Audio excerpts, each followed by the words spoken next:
श्रीगुरुभ्यो नमः। नारायणाय परिपूर्णगुणार्णवाय विश्वोदयस्थितिलयो नियतिप्रदाय ज्ञानप्रदाय विबुधासुरसौख्यदुःखसत्कारणाय वितताय नमो नमस्ते।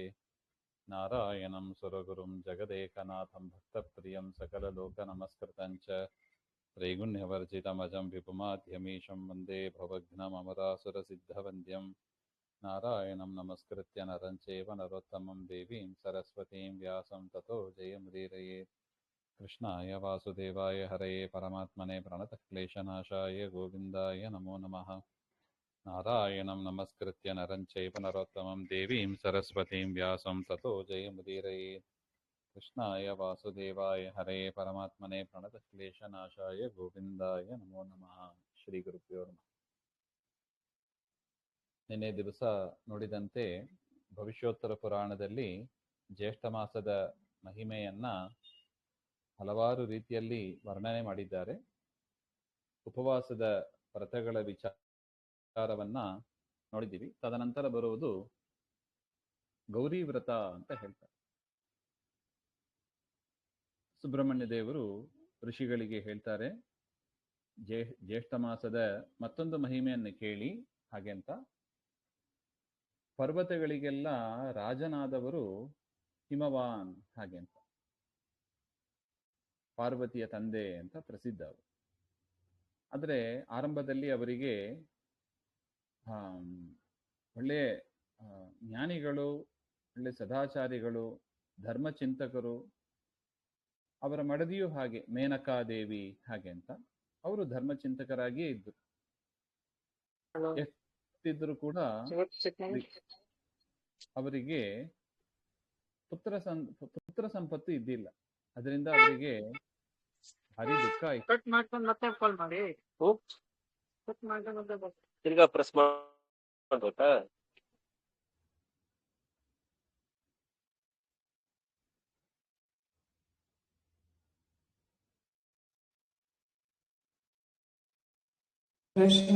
ಕೇಳಿಸ್ತಾ ಇಲ್ವಲ್ಲ? ಹಾ, ಬಂದೆ. ಈ ರೀತಿಯಾಗಿ ಆ ದಂಪತಿಗಳಿಗೆ ಸಂಪತ್ತು ಇದ್ರೂ ಕೂಡ ಅನೇಕ ವ್ರತಗಳನ್ನ ಮಾಡಿದ್ರು, ಆದರೂ ಕೂಡ ಅದರ ಫಲ ಸಿಗ್ತಾ ಇಲ್ಲ. ಈ ರೀತಿಯಾಗಿ ಸಂತಾನ ಇಲ್ಲದೆ ಅವರು ಇದ್ದಾಗ ಆ ಮೇನಕಾದೇವಿಗೆ ತುಂಬಾ ದುಃಖ ಆಯಿತು. ಅವರು ಹೋಗಿ ದೇವರ ವಿಷ್ಣುವಿನ ಹತ್ರ ಶರಣು ಹೋಗ್ತಾರೆ. ಲಕ್ಷ್ಮೀದೇವಿಯ ಅನುಗ್ರಹ ಆಗ್ತಾರೆ. ಆಗ ನಾರದರು ಅಲ್ಲಿಗೆ ಬರ್ತಾರೆ. ನಾರದರು ಬಂದು ಆ ಮೇನಕಾದೇವಿಗೆ ಪರನಾಶನ ವ್ರತ ಅಂತ ಒಂದು ವ್ರತವನ್ನ ಉಪದೇಶ ಮಾಡ್ತಾರೆ. ಜ್ಯೇಷ್ಠ ಮಾಸದ ಶುಕ್ಲ ಪಕ್ಷದ ತೃತೀಯ ದಿವಸ ಈ ವ್ರತವನ್ನ ಮಾಡಬೇಕು ಹಾಗೆ ಅಂತ. ಆ ನಾರದರ ಉಪದೇಶವನ್ನು ಪಡೆದು ಮೇನಕಾದೇವಿ ಮನುಷ್ಯರು ಇಲ್ಲದೇ ಇರತಕ್ಕ ಒಂದು ಪರ್ವತದ ಗುಹೆ, ಅಲ್ಲಿ ಹೋಗಿ ಆ ತಪಸ್ಸನ್ನ ಮಾಡ್ತಾರೆ. ಸಿಂಹ, ಹುಲಿ ಇತ್ಯಾದ ಕ್ರೂರ ಪ್ರಾಣಿಗಳು ಇದ್ರೂ ಕೂಡ ಅವರು ಒಬ್ಬರೇ ಅಲ್ಲಿ ತಪಸ್ಸನ್ನ ಮಾಡ್ತಾ ಇದ್ರು. ಊಟ ನಿದ್ರೆ ಎಲ್ಲವನ್ನೂ ಬಿಟ್ಟು ತಪಸ್ ಮಾಡ್ತಾ ಇದ್ರು. ಪರಮಾತ್ಮನ ವಿಷ್ಣುವಿನ ಗುಣಗಳನ್ನ ಧ್ಯಾನ ಮಾಡ್ತಾ ಅವರು ತಪಸ್ಸನ್ನ ಮಾಡ್ತಾ ಇದ್ರು. ಅವರ ತಪಸ್ಸನ್ನು ಕೊಂಡು ಜಗನ್ಮಾತೆ ಮಾಯಾದೇವಿ ಅವರಲ್ಲಿ ಪ್ರತ್ಯಕ್ಷರಾದರಂತೆ. ಮೇನಕಾದೇವಿಯು ಕೂಡ ಭಕ್ತಿಯಿಂದ ದೇವಿಯನ್ನ ಕಂಡು ಅವರಿಗೆ ಸಾಷ್ಟಾಂಗ ಯಥಾಯೋಗ್ಯವಾಗಿ ಅವರಿಗೆ ಏನು ಆದರ ಉಪಚಾರ ಎಲ್ಲವನ್ನು ಕೂಡ ಮಾಡಿದ್ರು ಹಾಗೆ ಅಂತ. ಆ ಮೇನಕೆಯ ಭಕ್ತಿಯನ್ನು ಮೆಚ್ಚಿ ಆ ಮಾಯಾದೇವಿ ಹೇಳಿದ್ರಂತೆ, ನಿನಗೇನು ಬರಬೇಕು ಕೇಳು ಹಾಗೆ ಅಂತ. ಆಗ ಮೇನಕಾದೇವಿ ಹೇಳ್ತಾರೆ, ತಾಯೇ ಜಗದಂಬೆ, ನೀನೇ ನನಗೆ ಮಗಳಾಗಿ ನನ್ನ ಮನೆಯಲ್ಲಿ ಹುಟ್ಟಬೇಕು ಹಾಗೆ ಅಂತ. ದೇವಿಯು ಕೂಡ ಆಯ್ತು ಹಾಗೆ ಅಂತ ವರವನ್ನು ಕೊಟ್ಟು, ನಿನಗೆ ಒಂದು ಮಗನು ಹುಟ್ಟುತ್ತಾನೆ, ಮಗಳಾಗಿ ನಾನೇ ಬರ್ತೇನೆ, ಮಗಳು ಹುಟ್ಟುತ್ತಾಳೆ ಹಾಗೆ ಅಂತ ಹೇಳಿದರು ಹಾಗೆ ಅಂತ. ಜ್ಯೇಷ್ಠ ಮಾಸ ಪೂರ್ತಿ ಆ ಮೇನಕೆ ಈ ರೀತಿಯಾಗಿ ಉಪವಾಸವನ್ನ ಮಾಡಿದ್ರಿಂದ ಆ ಮಾಯಾದೇವಿಯ ಪ್ರತ್ಯಕ್ಷ ಆಯಿತು ಹಾಗೆ ಅಂತ ಹೇಳ್ತಾರೆ. ಮಾಯಾದೇವಿ ಅಂತರ್ಧಾನರಾಗ್ತಾರೆ, ಅದೃಶ್ಯರಾಗ್ತಾರೆ. ತದನಂತರ ಮೇನಕೆ ಸಂತೋಷದಿಂದ ಮನೆಗೆ ಬಂದು ತನ್ನ ಪತಿ ಹಿಮವಂತನ ಹತ್ರ ಎಲ್ಲ ವಿಚಾರವನ್ನು ಕೂಡ ತಿಳಿಸ್ತಾರೆ. ಕೆಲವು ಕಾಲದ ಬಳಿಕ ಭೃಗು ಋಷಿಗಳು ಬಂದು ಆ ವ್ರತದ ವಿಧಿಗಳನ್ನ ಮತ್ತು ವಿವರವನ್ನು ಕೊಡ್ತಾ ಇರ್ತಾರೆ. ತದನಂತರ ಆ ಮೇನಕಾ ದೇವಿ ಅವರು ಗರ್ಭಿಣಿ ಆಗ್ತಾರೆ. ವಸಿಷ್ಠರು ಅವಳಿಗೆ ಪುಂಸವನ ಇತ್ಯಾದಿ ಎಲ್ಲವನ್ನು ಕೂಡ ಮಾಡ್ತಾರೆ.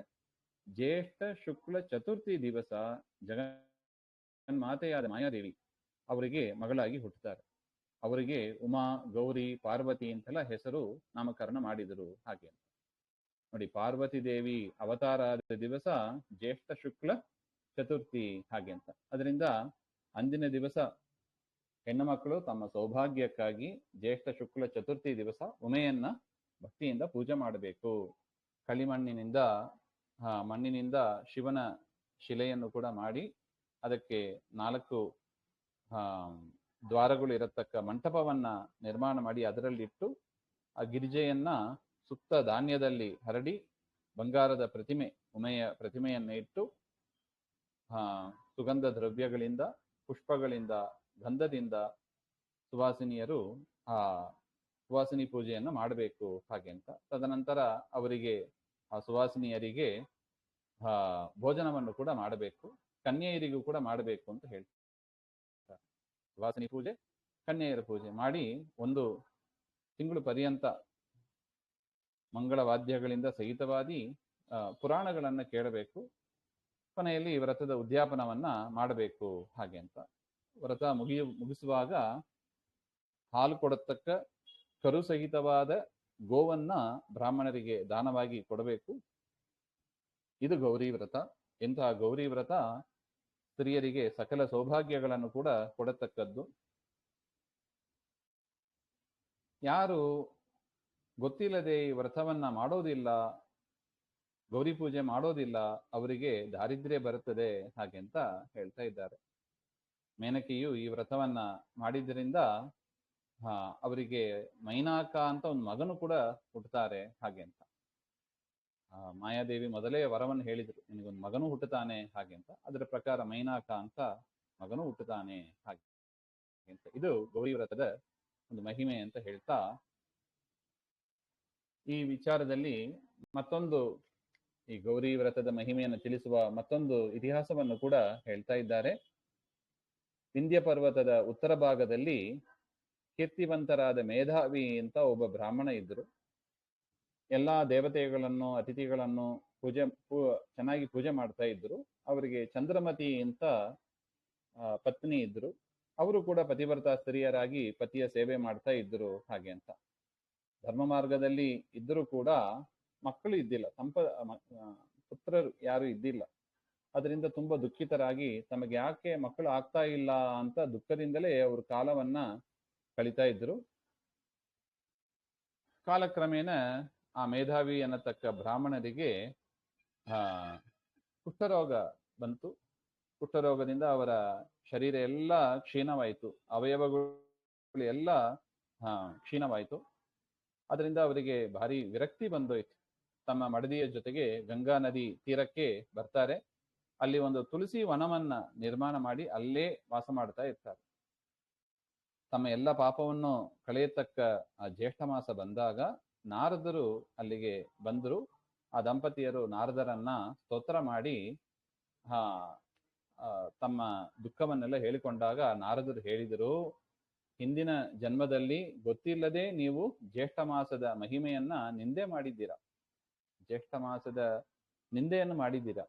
ಆ ಪಾಪ ಕಾರಣದಿಂದ ನಿಮಗೆ ಈಗ ಕುಷ್ಠರೋಗ ಬಂದಿದೆ ಹಾಗೆ ಅಂತ ನಾರದರು ಅದನ್ನ ಹೇಳ್ತಾ ಇದ್ದಾರೆ. ಅದಕ್ಕೆ ಹೇಳೋದು, ಸದಾಚಾರ ಮಾಡತಕ್ಕ ಪುರುಷರನ್ನ ಎಂದಿಗೂ ಕೂಡ, ಶಾಸ್ತ್ರಗಳನ್ನ ಎಂದಿಗೂ ನಿಂದೆ ಮಾಡಬಾರದು. ಹಾಗೆ ಅದು ಮಹಾರೋಗಕ್ಕೆ, ಮಹಾ ದುಃಖಕ್ಕೆ ಕಾರಣವಾಗ್ತದೆ. ಆ ಪಾಪವನ್ನ ಕಳೆಯುವುದಕ್ಕಾಗಿ ಜ್ಯೇಷ್ಠ ಮಾಸದಲ್ಲಿ ಸೌಭಾಗ್ಯವನ್ನ ಕೊಡತಕ್ಕ ಗೌರಿ ವ್ರತ ನಾವೇನ್ ಹಿಂದೆ ನೋಡಿದ್ದೀವಿ, ಆ ಗೌರಿ ವ್ರತವನ್ನ ಮಾಡ್ರಿ ಹಾಗೆ ಅಂತ ನಾರದರು ಉಪದೇಶ ಮಾಡಿದರು. ನಾರದರು ಹೇಳಿದಂತೆ ಚಂದ್ರಮತಿಯು ಕೂಡ, ಅಂದ್ರೆ ಆ ಮೇಧಾವಿಯ ಮಡದಿಯಾದ ಚಂದ್ರಮತಿ ವಿಶಾಲಾಕ್ಷಿ ಅಂದ್ರೆ ಉಮಾದೇವಿ, ವಿಶಾಲಾಕ್ಷಿ ಪೂಜೆ ಅಂತಲೂ ಕರೀತಾರೆ. ಉಮೆಯ ಪೂಜೆ, ಗೌರಿ ಪೂಜೆ, ಅದನ್ನ ಮಾಡ್ತಾರೆ. ಈ ರೀತಿಯಾಗಿ ಶ್ರದ್ಧೆಯಿಂದ ಮಾಡಿದರು. ಅದರ ಫಲದಿಂದ ಆ ಮಹಾರೋಗದಿಂದ ಅವರು ಮುಕ್ತರಾಗಿ ಆರೋಗ್ಯವನ್ನು ಪಡೀತಾರೆ.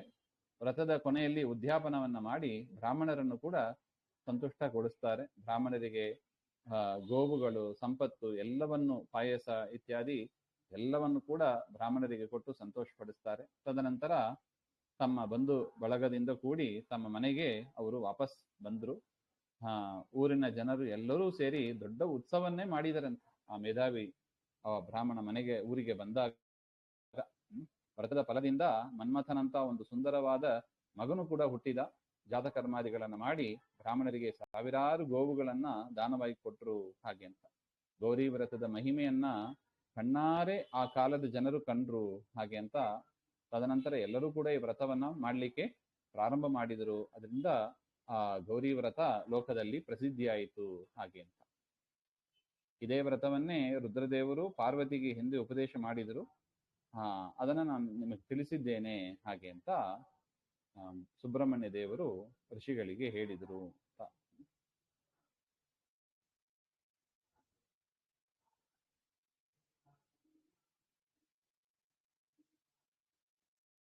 ಇನ್ನು ದಶಹರಾ ವ್ರತ ಅಂತ ಸುಬ್ರಹ್ಮಣ್ಯ ದೇವರು ಹೇಳ್ತಾರೆ. ಜ್ಯೇಷ್ಠ ಮಾಸ ಬಂದ ಕೂಡಲೇ ವಿಷ್ಣುವಿನ ದೇವಾಲಯಗಳಲ್ಲಿ ದಶಹರಾ ವ್ರತವನ್ನ ಮಾಡಬೇಕು. ಹಾಗೆ ಜ್ಯೇಷ್ಠ ಶುಕ್ಲ ಪ್ರತಿಪತ್ತಿಂದ ದಶಮಿ ತನಕ ಪ್ರತಿ ದಿವಸ ಗಂಗಾ ನದಿಯ ಸ್ನಾನ. ಹಾಗೆ ಅಂತ ಆಗ ಋಷಿಗಳು ಕೇಳಿದ್ರಂತೆ, ಇದಕ್ಕೆ ದಶಹರಾ ಅಂತ ಹೆಸರು ಬರೋದಕ್ಕೆ ಏನು ಕಾರಣ? ಜ್ಯೇಷ್ಠ ಮಾಸದಲ್ಲೇ ಯಾಕೆ ಮಾಡಬೇಕು? ಹಾಗೆಂದ್ರೆ ಅದಕ್ಕೆ ಸುಬ್ರಹ್ಮಣ್ಯ ದೇವರು ಹೇಳ್ತಾರೆ, ಜ್ಯೇಷ್ಠ ಶುಕ್ಲ ದಶಮಿ ಅಂದಿನ ದಿವಸ ಬುಧವಾರ, ಹಸ್ತ ನಕ್ಷತ್ರ, ವಿಶಿಷ್ಟವಾದ ಒಂದು ಕರ್ಣ, ಆನಂದ ಯೋಗ, ಕನ್ಯಾ ರಾಶಿಯಲ್ಲಿ ಚಂದ್ರ ಇರುವಾಗ ಸ್ನಾನ ಮಾಡುವುದು ಭಾರಿ ವಿಶೇಷ. ಅವತ್ತು ಸ್ನಾನವನ್ನ ಮಾಡಿ, ಗಂಗಾ ಸ್ನಾನ ಮಾಡಿ ದಾನ ಮಾಡುವವರು ಎಲ್ಲ ಪಾಪಗಳಿಂದಲೂ ಕೂಡ ಬಿಡುಗಡೆಯನ್ನು ಹೊಂದುತ್ತಾರೆ.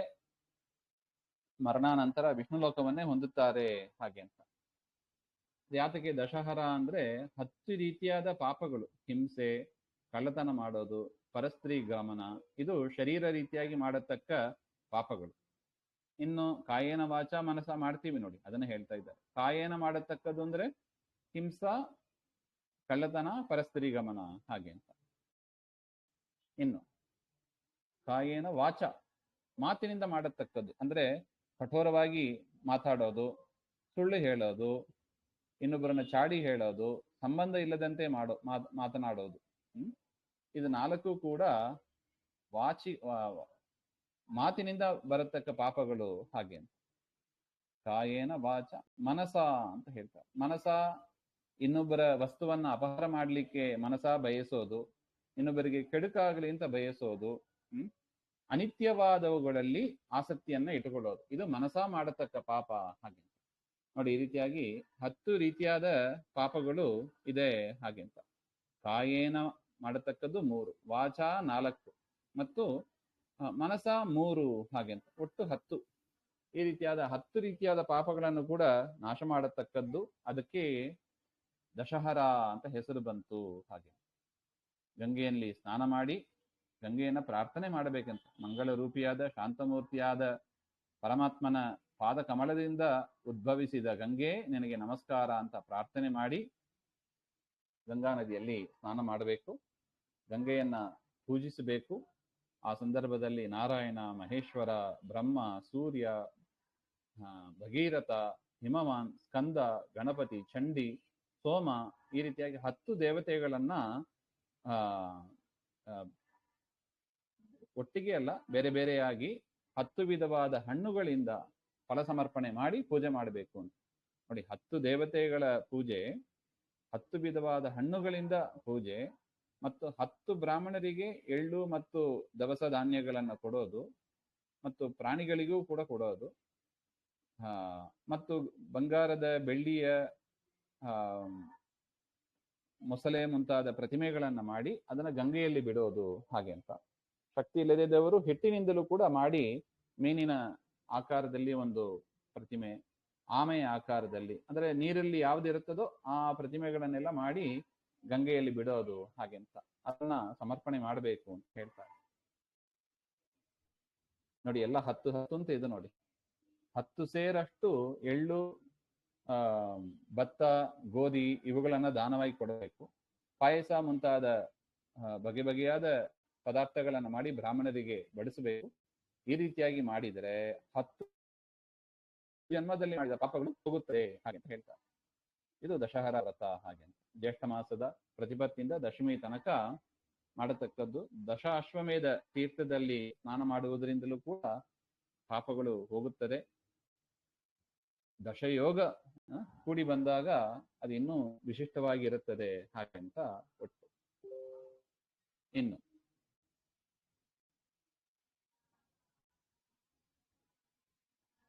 ಗಂಗೆಯ ಮಹಿಮೆ. ಜ್ಯೇಷ್ಠ ಮಾಸದ ಶುಕ್ಲ ದಶಮಿ ಅದು ಎಷ್ಟು ಶ್ರೇಷ್ಠವಾದದ್ದು ಅಂದ್ರೆ, ಅಂದಿನ ದಿವಸ ಹಸ್ತ ನಕ್ಷತ್ರ ಇದ್ದಾಗ ಗಂಗಾ ಸ್ವರ್ಗಲೋಕದಿಂದ ಭೂಮಿಗೆ ಬಂದ ದಿವಸ ಅದು. ಸಕಲ ಪಾಪಗಳನ್ನು ನಾಶ ಮಾಡತಕ್ಕ ಗಂಗೆ ತಪಸ್ಸಿನಿಂದ ಭಗೀರಥ ಅಂತ ಒಂದು ರಾಜ, ಅವನ ತಪಸ್ಸಿನಿಂದ ಭೂಮಿಗೆ ಬರ್ತಾಳೆ. ಜ್ಯೇಷ್ಠ ಶುದ್ಧ ದಶಮಿ ಹಸ್ತ ನಕ್ಷತ್ರ ಇರುವ, ಅದರಿಂದಲೇ ಜ್ಯೇಷ್ಠ ಮಾಸ ಭಾರಿ ಶ್ರೇಷ್ಠದಾಗಿ ನಾವು ಭಾವಿಸ್ತೇವೆ. ಗಂಗೆ ಭೂಮಿಗೆ ಬಂದ ದಿವಸ ಎಲ್ಲರನ್ನೂ ಪಾವನ ಮಾಡತಕ್ಕವಳು, 3 ಲೋಕದಲ್ಲೂ ಹರಿಯತಕ್ಕ ನದಿ. ಇಷ್ಟು ಹೇಳಿದಾಗ ಋಷಿಗಳು ಪ್ರಶ್ನೆ ಮಾಡ್ತಾರೆ, ಆ ಭಗೀರಥ ಯಾಕ ತಪಸ್ಸನ್ನು ಮಾಡಿದ, ತತ್ಪೂರ್ವದಲ್ಲಿ ಗಂಗೆ ಎಲ್ಲಿದ್ದಳು, ಆ ವಿಚಾರವನ್ನು ಹೇಳಿ ಅಂತ ಹೇಳಿದಾಗ ಸುಬ್ರಹ್ಮಣ್ಯ ದೇವರು ಹೇಳ್ತಾರೆ, ಪರಮಾತ್ಮನ ನಾಭಿ ಕಮಲದಿಂದ ಬ್ರಹ್ಮದೇವರು ಹುಟ್ಟುತ್ತಾರೆ. ಆಗ ಬ್ರಹ್ಮದೇವರು ತ್ರಿವಿಕ್ರಮ ರೂಪದಿಂದ ಪರಮಾತ್ಮ ಬಂದಾಗ ಆ ಪರಮಾತ್ಮನ ಪಾದ ಉಗುರು ತಾಕಿ ಬ್ರಹ್ಮಾಂಡದ ಕರ್ಪರ ಸೀಳಿ ಬ್ರಹ್ಮಾಂಡದ ಬಾಹ್ಯ ಜಲ ಗರ್ಭೋದಕ ಅಂತ ಕರೀತಾರೆ. ಆ ನೀರೆಲ್ಲ ಬ್ರಹ್ಮಾಂಡದ ಒಳಗೆ ಬರುತ್ತದೆ. ಬ್ರಹ್ಮದೇವರು ಆ ನೀರನ್ನು ಹಿಡಿದು ಪರಮಾತ್ಮನ ಪಾದಪೂಜೆಯನ್ನು ಮಾಡ್ತಾರೆ. ಆ ಸಂದರ್ಭದಲ್ಲೇ ವಾಯುದೇವರು 3 ಕೋಟಿ ರೂಪವನ್ನ ಧರಿಸಿ ಆ ಬ್ರಹ್ಮಾಂಡ ಸೀಳಿ ಹೋದದ್ದನ್ನೆಲ್ಲ ಮುಚ್ಚುತ್ತಾರೆ. ಅದರಿಂದ ಹೊರಗಿನ ನೀರು ಒಳಗೆ ಬರದೇ ಇದೆ. ಪರಮಾತ್ಮನಿಗೆ ಆ ನೀರಿನಿಂದಲೇ ಬ್ರಹ್ಮದೇವರು ಅಭಿಷೇಕವನ್ನ ಮಾಡ್ತಾರೆ. ಅದೇ ಗಂಗೆಯಾಗಿ ಬಂತು ಹಾಗೆ. ಪರಮಾತ್ಮನ ಪಾದ ಪ್ರಕ್ಷಾಳನೆ ಮಾಡಿದ ಜಲ, ಅದಕ್ಕೆ ಅಷ್ಟು ಮಹತ್ವ ಇದೆ.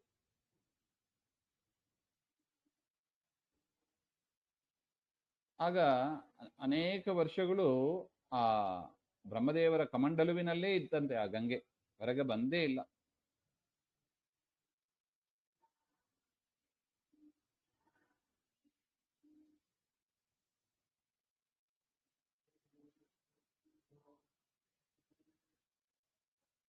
ಒಂದು ಬಾರಿ ಅಸುರರು 3 ಲೋಕವನ್ನ ನೀರಲ್ಲಿ ಮುಳುಗಿಸಿದಾಗ ಇಂದ್ರಾದಿ ದೇವತೆಗಳು ವಿಷ್ಣುವನ್ನ ಪೂಜೆ ಮಾಡಿದರು. ಅದರಿಂದ ನೀರಲ್ಲಿ ಮುಳುಗಿದ ಲೋಕವನ್ನ ಪರಮಾತ್ಮ ವಿಷ್ಣು ಮತ್ತೆ ಸೃಷ್ಟಿ ಮಾಡಿದರು. ಆಗ ಪರಮಾತ್ಮನ ಪಾದದಿಂದ ಗಂಗೆ ಮತ್ತೆ ಬಂತು ಅಂತ ಹೇಳ್ತಾರೆ.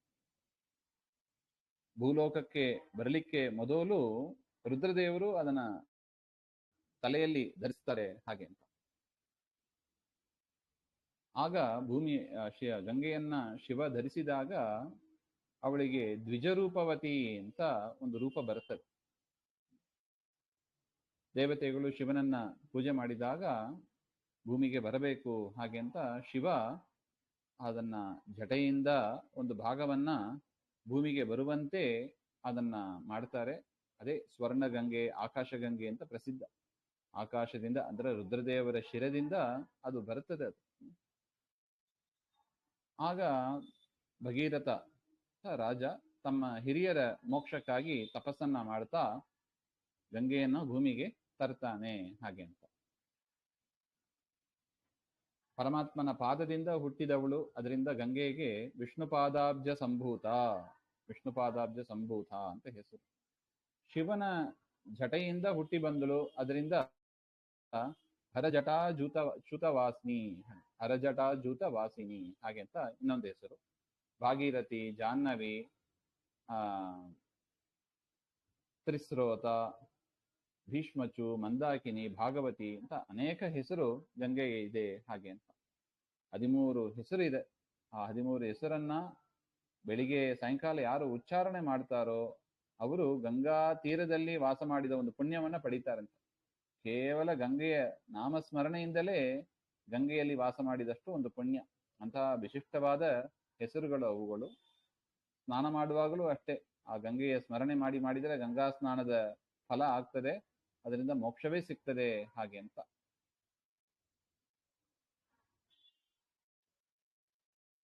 ಅದರಿಂದ ಗಂಗಾ ಸ್ನಾನ ಅದು ಮೋಕ್ಷಕ್ಕೆ ಸಾಧನ, ಯಮದೂತರು ಹತ್ರ ಬರೋದಿಲ್ಲ ಅಂತ ಹೇಳ್ತಾರೆ. ಅಂತ ಗಂಗೆಯ ಮಹಿಮೆ ಯಾರು ತಾನೇ ಸಂಪೂರ್ಣವಾಗಿ ವರ್ಣನೆ ಮಾಡ್ಲಿಕ್ಕೆ ಸಾಧ್ಯ? ಆಕಾಶದಲ್ಲಿ ಇರುವ ನಕ್ಷತ್ರಗಳಂತೆ ಅವರಿಗೆ ಗಂಗೆಗೆ ಅನೇಕ ಮುಖಗಳು ಇದೆ. ಯಾರು ಕೂಡ ಆಕಾಶದಲ್ಲಿ ನಕ್ಷತ್ರ ಗಣನೆ ಮಾಡ್ಲಿಕ್ಕೆ ಆಗ್ತದಾ? ಆಗೋದಿಲ್ಲ. ಅದೇ ರೀತಿಯಾಗಿ ಗಂಗೆಯ ಮಹಿಮೆಯನ್ನ ಹೇಳಲಿಕ್ಕೆ ಆಗೋದಿಲ್ಲ ಹಾಗೆ ಅಂತ ಹೇಳ್ತಾರೆ. ಒಮ್ಮೆ ಮತ್ತೆ ಸುಬ್ರಹ್ಮಣ್ಯ ದೇವರು ಹೇಳ್ತಾರೆ, ಋಷಿಗಳೇ, ಆ ಭಗೀರಥನು ಯಾತಕ್ಕಾಗಿ ಗಂಗೆಯನ್ನ ಭೂಮಿಗೆ ತಂದ ಎಂಬ ವಿಚಾರವನ್ನ ಹೇಳ್ತೇನೆ ಅಂತ ಹೇಳ್ತಾರೆ. ಹಿಂದೆ ಸೂರ್ಯವಂಶದ ರಾಜ ಸಗರ ಅಂತ ಇದ್ದ. ಅವನು ಧರ್ಮಿಷ್ಠನಾಗಿದ್ದ, ದೇವತೆಗಳು ಪೂಜೆ ಮಾಡುವಷ್ಟು ಶ್ರೇಷ್ಠನಾಗಿದ್ದ. ಅವನು ಅಯೋಧ್ಯ ಪಟ್ಟಣವನ್ನ ರಾಜಧಾನಿಯಾಗಿ ಇಟ್ಟುಕೊಂಡು ಸಪ್ತ ದ್ವೀಪಗಳನ್ನು ಸಹಿತವಾದ ಭೂಮಿಯನ್ನ ರಾಜ್ಯ ಪರಿಪಾಲನೆ ಮಾಡ್ತಾ ಇದ್ದ. ಪ್ರಜೆಗಳನ್ನ ಮಕ್ಕಳಂತೆ ರಕ್ಷಣೆ ಮಾಡ್ತಾ ಇದ್ದ. ಅವನಿಗೆ 60,000 ಮಕ್ಕಳು ಹುಟ್ಟಿದರಂತೆ, ಸಗರ ಪುತ್ರರು ಅಂತ ಪ್ರಸಿದ್ಧ. ಅವರು ಕೂಡ ಭಾರಿ ಪರಾಕ್ರಮಿಗಳಾಗಿದ್ರು, ಸಮುದ್ರದಂತ ಬಲವುಳ್ಳವರಾಗಿದ್ರು. ಬಲದಲ್ಲಿ ವಾಯುವಿಗೆ ಸಮ, ಬುದ್ಧಿಯಲ್ಲಿ ಬೃಹಸ್ಪತಿಗೆ ಸಮನಾಗಿ, ಧನುರ್ವಿದ್ಯೆಯಲ್ಲಿ ಭೀಷ್ಮರಿಗೆ ಸಮರಾಗಿ, ತೇಜಸ್ಸಿನಲ್ಲಿ ಸೂರ್ಯನಿಗೆ ಸಮನಾಗಿ ಆ ಸಗರನ 60,000 ಮಕ್ಕಳು ಇದ್ರು. ಸಕಲ ಕಲಾ ಪಾರಂಗತರಾಗಿದ್ದರು. ಅಂತ ಮಕ್ಕಳನ್ನ ಇಟ್ಟು ಸಗರ ರಾಜ ವಸಿಷ್ಠ ಮುನಿಗಳ ಆಶ್ರಮ, ವಸಿಷ್ಠ ಋಷಿಗಳ ನೇತೃತ್ವದಲ್ಲಿ ಅಶ್ವಮೇಧ ಯಾಗವನ್ನ ಪ್ರಾರಂಭ ಮಾಡ್ತಾರೆ. ಆ ಯಾಗದ ಪ್ರಕಾರ ಯಾಗದ ಕುದುರೆಯನ್ನ ಪೂಜೆ ಮಾಡಿ ಬಿಡ್ತಾರೆ. ಅದು ಕ್ರಮ, ಅದು ಎಲ್ಲ ಕಡೆ ತಿರುಗಿ ಬರಬೇಕು. ಬಂದ ಮೇಲೆ ಅದರಿಂದ ಅಶ್ವಮೇಧ ಯಾಗ ಮಾಡೋದು ಹಾಗೆ ಅಂತ. ಯಾರು ಹಿಡ್ಕೋಬಾರದು ಆ ಕುದುರೆಯನ್ನು, ಅದು ಅಶ್ವಮೇಧ ಯಾಗದ ನಿಯಮ. ಯಾರಾದ್ರೂ ಹಿಡ್ಕೊಂಡ್ರೆ ಆ ರಾಜರನ್ನ, ಆ ವ್ಯಕ್ತಿಯನ್ನ ಸೋಲಿಸಿ ಕಪ್ಪ ಕಾಣಿಕೆಗಳನ್ನು ತೆಗೆದುಕೊಂಡು ಮತ್ತೆ ಕೊನೆಯಲ್ಲಿ ಯಾಗವನ್ನ ಮಾಡಬೇಕು ಅಂತ. ಅದರಿಂದ ರಾಜಸೂಯ ಅಶ್ವಮೇಧ ಯಾಗ ಮಾಡೋದು ಅಂದ್ರೆ ಭಾರಿ ಕಷ್ಟದ ಕೆಲಸ. ಯಾಕೆ ಕುದುರೆ ಎಲ್ಲ ಕಡೆ ತಿರುಗಬೇಕು, ಇಡೀ ಭೂಮಂಡಲ ತಿರುಗಬೇಕು. ಆ ಕುದುರೆ ಎಲ್ಲ ಕಡೆಯಲ್ಲಿರುವ ರಾಜರನ್ನ ಸೋಲಿಸಬೇಕು. ಅದರಿಂದ ಅಶ್ವಮೇಧ ಯಾಗದ ಕುದುರೆ ಬರ್ತೆ ಅಂದ್ರೆ ರಾಜರು ಒಂದು ಹಿಡ್ಕೊಂಡ್ಬಿಡ್ತಾರೆ, ಆ ಕುದುರೆಯನ್ನು ಹಿಡ್ಕೊಂಡ್ಬಿಟ್ಟು ಯುದ್ಧ ಮಾಡಿ ಸೋಲಿಸ್ಬಿಡ್ತಾರೆ. ಆಗ ಅಶ್ವಮೇಧ ಯಾಗ ನಡೆಯೋದೇ ಇಲ್ಲ. ಅಥವಾ ಆ ರಾಜರನ್ನ ಸೋಲಿಸಿ ಕುದುರೆಯನ್ನು ತಂದು ಕಪ್ಪ ಕಾಣಿಕೆಯನ್ನು ತಂದು ಕೊನೆಯಲ್ಲಿ ಯಾಗವನ್ನು ಮಾಡ್ತಾರೆ ಹಾಗೆಂತ. ಇದು ಕ್ರಮ, ಕ್ಷತ್ರಿಯರಿಗೆ ವಿಹಿತವಾದ ಇದೊಂದು ಅಶ್ವಮೇಧ ಯಾಗ, ಅದು ಇರುವ ಕ್ರಮ ಹಾಗೆ. ಅದರಿಂದ ಆ ಪೂಜೆಯನ್ನು ಮಾಡಿ ಆ ಕುದುರೆಯನ್ನ ಬಿಡ್ತಾರೆ. ಅದು ಭೂಮಿ ಸಂಚಾರ ಮಾಡ್ಕೊಂಡು ಬರಬೇಕು. ಆ ಕುದುರೆಯನ್ನು ಹಿಂಬಾಲಿಸಿಕೊಂಡು ಅನೇಕ ಜನರು, ರಕ್ಷಕರು ಹೋಗ್ತಾ ಇರ್ತಾರೆ. ಸಗರ ರಾಜ ತನ್ನ 60,000 ಮಕ್ಕಳನ್ನೇ ಕಳಿಸಿಕೊಟ್ಟ, ಹಿಂದೆ ನೋಡ್ಕೊಂಡು ಬನ್ನಿ, ಕುದುರೆ ಜವಾಬ್ದಾರಿಯಾಗಿ ವಾಪಸ್ ಬರಬೇಕು ಹಾಗೆ ಅಂತ. ಎಲ್ಲ ಕಡೆ ಹೋಗಿ ರಾಜರನ್ನ ಸೋಲಿಸಿ ಕಪ್ಪ ಕಾಣಿಕೆಗಳನ್ನ ತನ್ನಿ ಹಾಗೆ ಅಂತ ಕಳಿಸ್ತಾನೆ. ಅವರು ಕೂಡ ಹೋಗ್ತಾರೆ. ಎಲ್ಲ ಕಡೆ ತಿರುಗಿ ಸಗರನ ಮಕ್ಕಳ, ಆ ಪ್ರಜೆಗಳ ಪರಾಕ್ರಮವನ್ನು ಕಂಡು ಹೆದರಿ ಎಲ್ಲರೂ ಕೂಡ ಕಪ್ಪ ಕಾಣಿಕೆ ಕೊಡ್ತಾ ಇದ್ದ. ಅನೇಕ ಕುದುರೆಗಳು, ಆನೆಗಳು, ಸಂಪತ್ತುಗಳು ಅದನ್ನೆಲ್ಲ ತರ್ತಾರೆ. ವಾಪಸ್ ಅಯೋಧ್ಯ ಪಟ್ಟಣಕ್ಕೆ ಬರ್ತಾ ಇರುವಾಗ ದೇವೇಂದ್ರನಿಗೆ ಹೆದರಿಕೆ ಆಯ್ತಂತೆ. ದೇವತೆಗಳ ಒಡೆಯನಾದ ದೇವೇಂದ್ರನಿಗೆ ಹೆದರಿಕೆ. ಇವನು ಅಶ್ವಮೇಧ ಯಾಗ ಮಾಡಿದರೆ ಏನ್ ಮಾಡಿಬಿಡ್ತಾನೋ, ನನ್ನ ಪದವಿಗೆ ಆಪತ್ತು ಬರ್ತದೋ ಹಾಗೆ ಅಂತ ಯೋಚನೆ ಮಾಡಿ ಆ ಕುದುರೆಯನ್ನ ಕಳ್ಳತನ ಮಾಡಿದ್ರೆ ಕುದುರೆ ಇದ್ರೆ ತಾನೇ ಇವನು ಅಶ್ವಮೇಧ ಯಾಗ ಮಾಡ್ತಾನೆ ಹಾಗೆ ಅಂತ ಆ ಕುದುರೆಯನ್ನೇ ಅವನು ಕಳ್ಳತನ ಮಾಡಿಬಿಡ್ತಾನೆ, ಅಂದ್ರೆ ಅಪಹಾರ ಮಾಡಿಬಿಡ್ತಾನೆ. ಒಂದು ಕ್ಷಣದಲ್ಲಿ ಯಾಗದ ಕುದುರೆ ಕಣ್ಮರೆಯಾಗ್ತದೆ. ಇದನ್ನು ಕಂಡು ಆ ಸಗರ ಪುತ್ರರು 60,000 ಜನರು ಇಂದ್ರನನ್ನ ಹುಡ್ಕೊಂಡು ಹೋಗ್ತಾರೆ. ಕುದುರೆ ಸಮೇತವಾಗಿ ಇಂದ್ರ ಮಾಯೆ ಆಗಿದ್ದಾನೆ, ಕಾಣ್ತಾ ಇಲ್ಲ. ಆ ಸಗರನ ಮಕ್ಕಳಿಗೆ ಕೋಪ ಬರುತ್ತದೆ.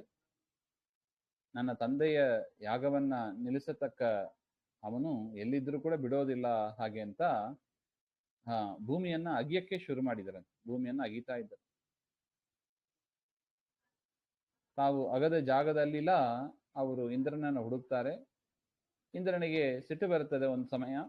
ಅದರಿಂದ ಕೋಪದಿಂದ ವಜ್ರಾಯುಧದಿಂದ ಆ ಸಗರನ ಮಕ್ಕಳನ್ನ ಆ ಹೊಡೆಯಕ್ಕೆ ಶುರು ಮಾಡ್ತಾನೆ. ನನ್ನ ಇಂದ್ರ ಪದವಿಯನ್ನ ಅಪಹಾರ ಮಾಡಲಿಕ್ಕೆ ಪ್ರಯತ್ನಿಸ್ತಾ ಇದ್ದೀರಾ, ನಿಮ್ಮನ್ನು ಸಂಹಾರ ಮಾಡದೆ ಬಿಡೋದಿಲ್ಲ ಹಾಗೆ ಅಂತ ಯುದ್ಧವನ್ನು ಪ್ರಾರಂಭ ಮಾಡ್ತಾರೆ. ಇಂದ್ರನ ಕಡೆಯಿಂದ ಯುದ್ಧ. ಆ ಸಗರರಾಜನ ಮಕ್ಕಳು ಅವ್ರ ಜೊತೆಗೆ ಯುದ್ಧ. ದೇವತೆಗಳಿಗೂ ಆ ಸಗರರಾಜನ ಮಕ್ಕಳು ಜೊತೆಗೆ ಭಯಂಕರವಾದ ಯುದ್ಧ ಆಗ್ತದೆ. ಎಲ್ಲ ಕಡೆ ಯುದ್ಧದ ದೃಶ್ಯ. ದೇವತೆಗಳು ಸಹನೆ ಮಾಡ್ಲಿಕ್ಕೆ ಆಗಿಲ್ಲ. ಆಕಾಶ ಮಾರ್ಗದಿಂದ ಅವರೆಲ್ಲರೂ ಕೂಡ ತಪ್ಪಿ ಹೋಗ್ತಾರೆ.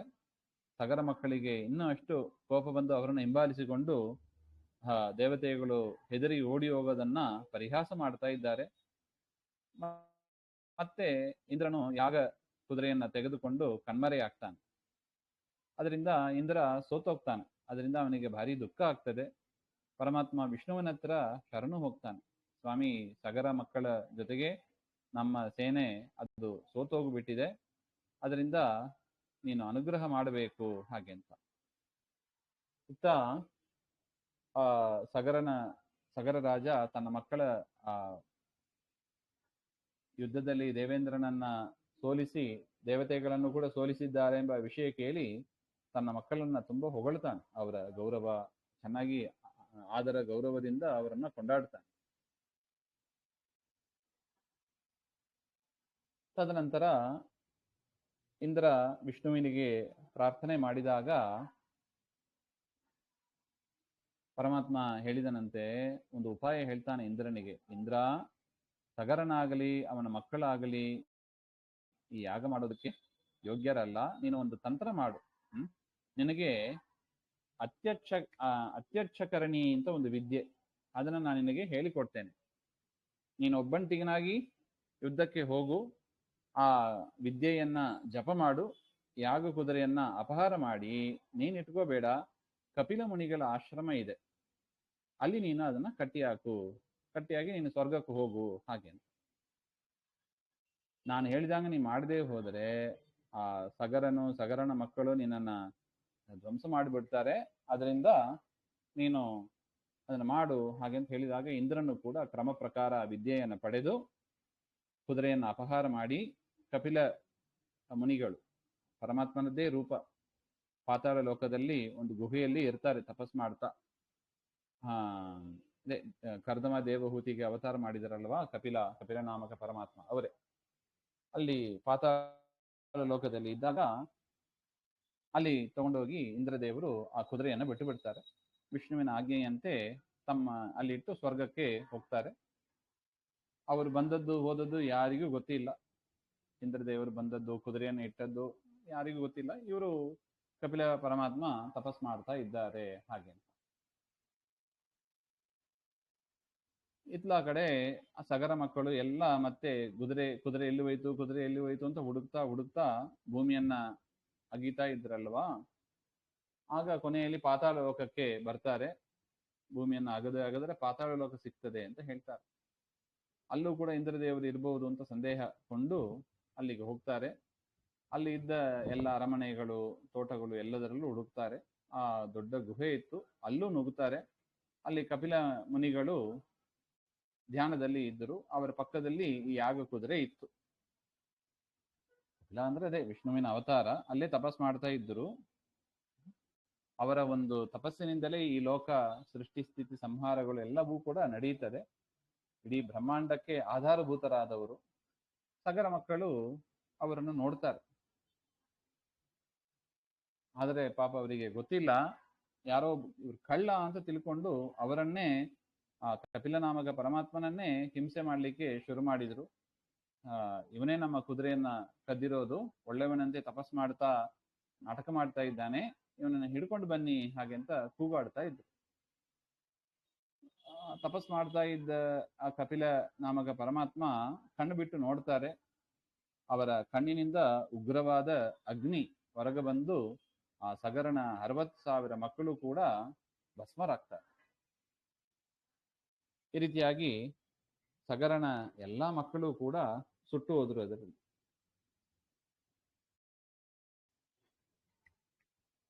ತದನಂತರ ಋಷಿಗಳು ಕೇಳಿದ್ರು, ಆ ಕಪಿಲ ಮುನಿಗಳ ಕಣ್ಣಿನಿಂದ ಬಂದ ಬೆಂಕಿಯಿಂದ ಸಗರನ ಮಕ್ಕಳು ಭಸ್ಮರಾದಾಗ ಸಗರ ರಾಜ ಏನ್ ಮಾಡಿದ, ಅವನ ವೀರರಾದ್ರು ಏನ್ ಮಾಡಿದ್ರು, ಅದನ್ನು ತಿಳಿಸಿಕೊಡಿ ಹಾಗೆ ಅಂತ ಹೇಳಿದಾಗ ಸುಬ್ರಹ್ಮಣ್ಯ ದೇವರು ಹೇಳ್ತಾರೆ, ಕುದುರೆಯನ್ನ ತರ್ತೀವಿ ಅಂತ ಹುಡ್ಕೊಂಡು ಹೋದ್ರ ಮಕ್ಕಳು ದೀರ್ಘ ದಿವಸ ಆದಗಳು ಕೂಡ ಬಂದಿಲ್ಲ.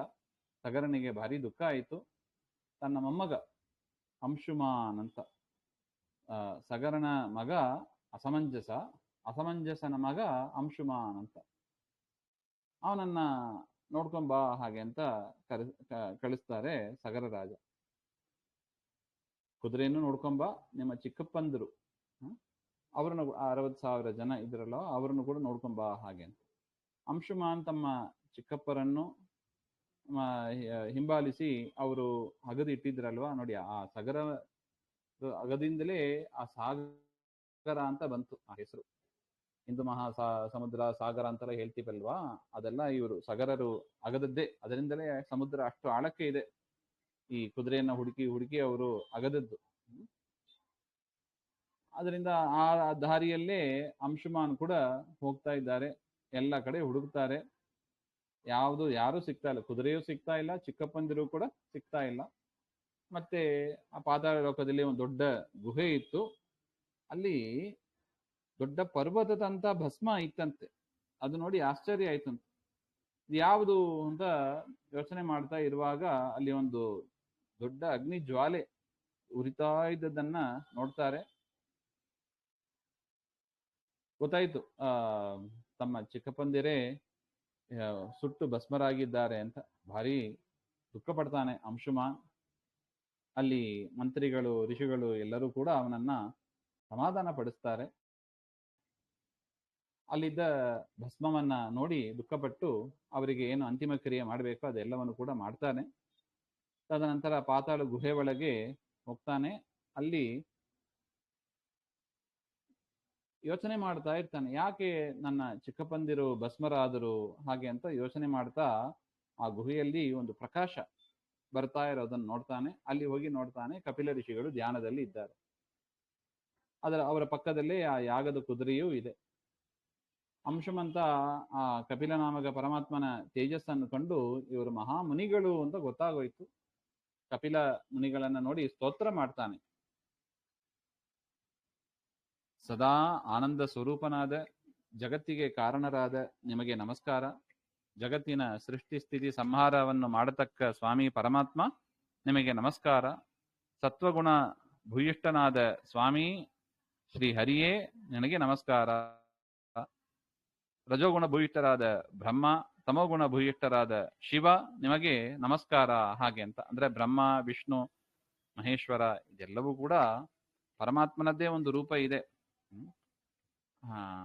ಅವರಿಗೆಲ್ಲರಿಗೂ ಕೂಡ ನಮಸ್ಕಾರವನ್ನು ಮಾಡ್ತಾ, ದೇವತೆಗಳಿಂದಲೂ ಅಸುರರಿಂದಲೂ ಕೂಡ ಸ್ತುತಿಸಲ್ಪಡುವ ನಿನ್ನ ಪಾದ ಕಮಲವನ್ನು ನಾನು ನಮಸ್ಕರಿಸ್ತೇನೆ. ದಯಾ ಸಾಗರ, ದಯಾ ಸಮುದ್ರ, ನಮ್ಮನ್ನ ರಕ್ಷಿಸು ಹಾಗೆ ಅಂತ ಪ್ರಾರ್ಥನೆ ಮಾಡ್ತಾರೆ. ಇವರ ಸ್ತೋತ್ರದಿಂದ ಸಂತುಷ್ಟನಾದ ಆ ಕಪಿಲ ಮುನಿ ಕಣ್ಣು ಬಿಟ್ಟು ನೋಡ್ತಾರೆ. ಅವರು ಹೇಳಿದರು, ಕಪಿಲ ನಾಮಕ ಪರಮಾತ್ಮ ಹೇಳ್ತಾರೆ, ಅಂಶುಮಂತ, ನಿನ್ನ ಚಿಕ್ಕಪ್ಪಂದಿರು ಮಾಡಿದ ಅಪರಾಧದಿಂದ ಅವರೆಲ್ಲರೂ ಕೂಡ ಭಸ್ಮರಾಗಿದ್ದಾರೆ. ಅವರು ಮೋಕ್ಷ ಹೊಂದಲಿಲ್ಲ. ಸ್ವರ್ಗದಿಂದ ಗಂಗಾ ನದಿ ಭೂಮಿಗೆ ಬರಬೇಕು.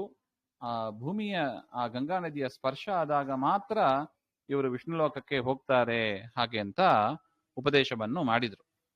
ಅಂಶುಮಂತ ಕುದುರೆ ಸಹಿತವಾಗಿ ಅಯೋಧ್ಯೆಗೆ ವಾಪಸ್ ಬಂದ. ಆ ಕುದುರೆ ಬಂದದ್ದು ನೋಡಿ ಸಗರನು ಕೂಡ ಸಂತುಷ್ಟನಾಗಿ ಯಾಗವನ್ನ ಮುಗಿಸ್ತಾನೆ. ಅಂಶುಮಂತ ಗಂಗೆಯನ್ನ, ಕಪಿಲನಾಮಕ ಪರಮಾತ್ಮ ತಿಳಿಸಿದಂತೆ ಗಂಗೆಯನ್ನ ಸ್ವರ್ಗದಿಂದ ತರುವುದಕ್ಕಾಗಿ ತಪಸ್ಸನ್ನು ಮಾಡ್ತಾ ಇದ್ದಾರೆ. ಆದರೆ ಅವರಿಂದ ಆಗಲಿಲ್ಲ. ತದನಂತರ ಅಂಶುಮಂತನ ಮಗನೇ ದಿಲೀಪರಾಜನು ಕೂಡ ಗಂಗೆಯನ್ನ ತರೋದಕ್ಕೆ ಭಾರಿ ಪ್ರಯತ್ನ ಪಡ್ತಾರೆ. ಯಾಕೆ ತಮ್ಮ ಹಿರಿಯರು ಆ ಚಿಕ್ಕಪ್ಪಂದಿರು ಅವರು ಸದ್ಗತಿಯನ್ನು ಹೊಂದಬೇಕು ಹಾಗೆಂಬ ಒಂದು ದೃಷ್ಟಿಯಿಂದ ತರ್ತಾರೆ. ದಿಲೀಪನಿಂದಲೂ ಕೂಡ ಆಗಲಿಲ್ಲ. ಆ ದಿಲೀಪನ ಮಗನೇ ಭಗೀರಥ ಹಾಗೆ ಅಂತ.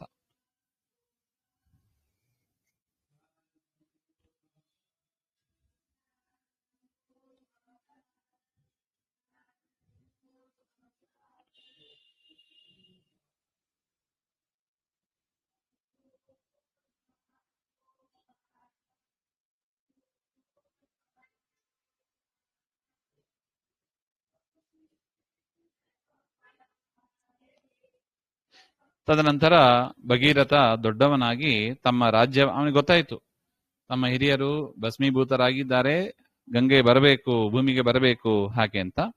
ತಮ್ಮ ರಾಜ್ಯವನ್ನ ಮಂತ್ರಿಗಳ ಹತ್ರ ಇಟ್ಟು ತಾನು ಕಾಡಿಗೆ ತಪಸ್ಸಿಗೆ ಅಂತ ಹೋಗ್ತಾನೆ. ಪಂಚಾಗ್ನಿಗಳ ಮಧ್ಯದಲ್ಲಿ ಇದ್ದು ರುದ್ರದೇವರನ್ನ ಕುರಿತು ತಪಸ್ ಮಾಡ್ತಾನೆ. ಆಹಾರ ಇತ್ಯಾದಿಗಳು ಇಲ್ಲದೆ ಕೇವಲ ಗಾಳಿಯನ್ನ ಮಾತ್ರ ತೆಗೆದುಕೊಂಡು ಅನೇಕ ವರ್ಷಗಳು ತಪಸ್ ಮಾಡ್ತಾನೆ. ಅವನ ತಪಸ್ಸಿನ ಬೆಂಕಿ ದೇವತೆಗಳನ್ನ ಮುಟ್ಟುತ್ತದೆ. ಭಕ್ತವತ್ಸಲನಾದ ರುದ್ರದೇವರು ಅವನ ಮುಂದೆ ಪ್ರತ್ಯಕ್ಷವಾಗಿ ವರವನ್ನ ಕೇಳು ಅಂತ ಹೇಳಿದಾಗ ಆ ಭಗೀರಥ ರುದ್ರದೇವರನ್ನ ಸ್ತೋತ್ರ ಮಾಡ್ತಾನೆ. ಸರ್ವಲೋಕಾಧಿಪತಿ ಜಗನ್ನಾಥ ನಿನಗೆ ನಮಸ್ಕಾರ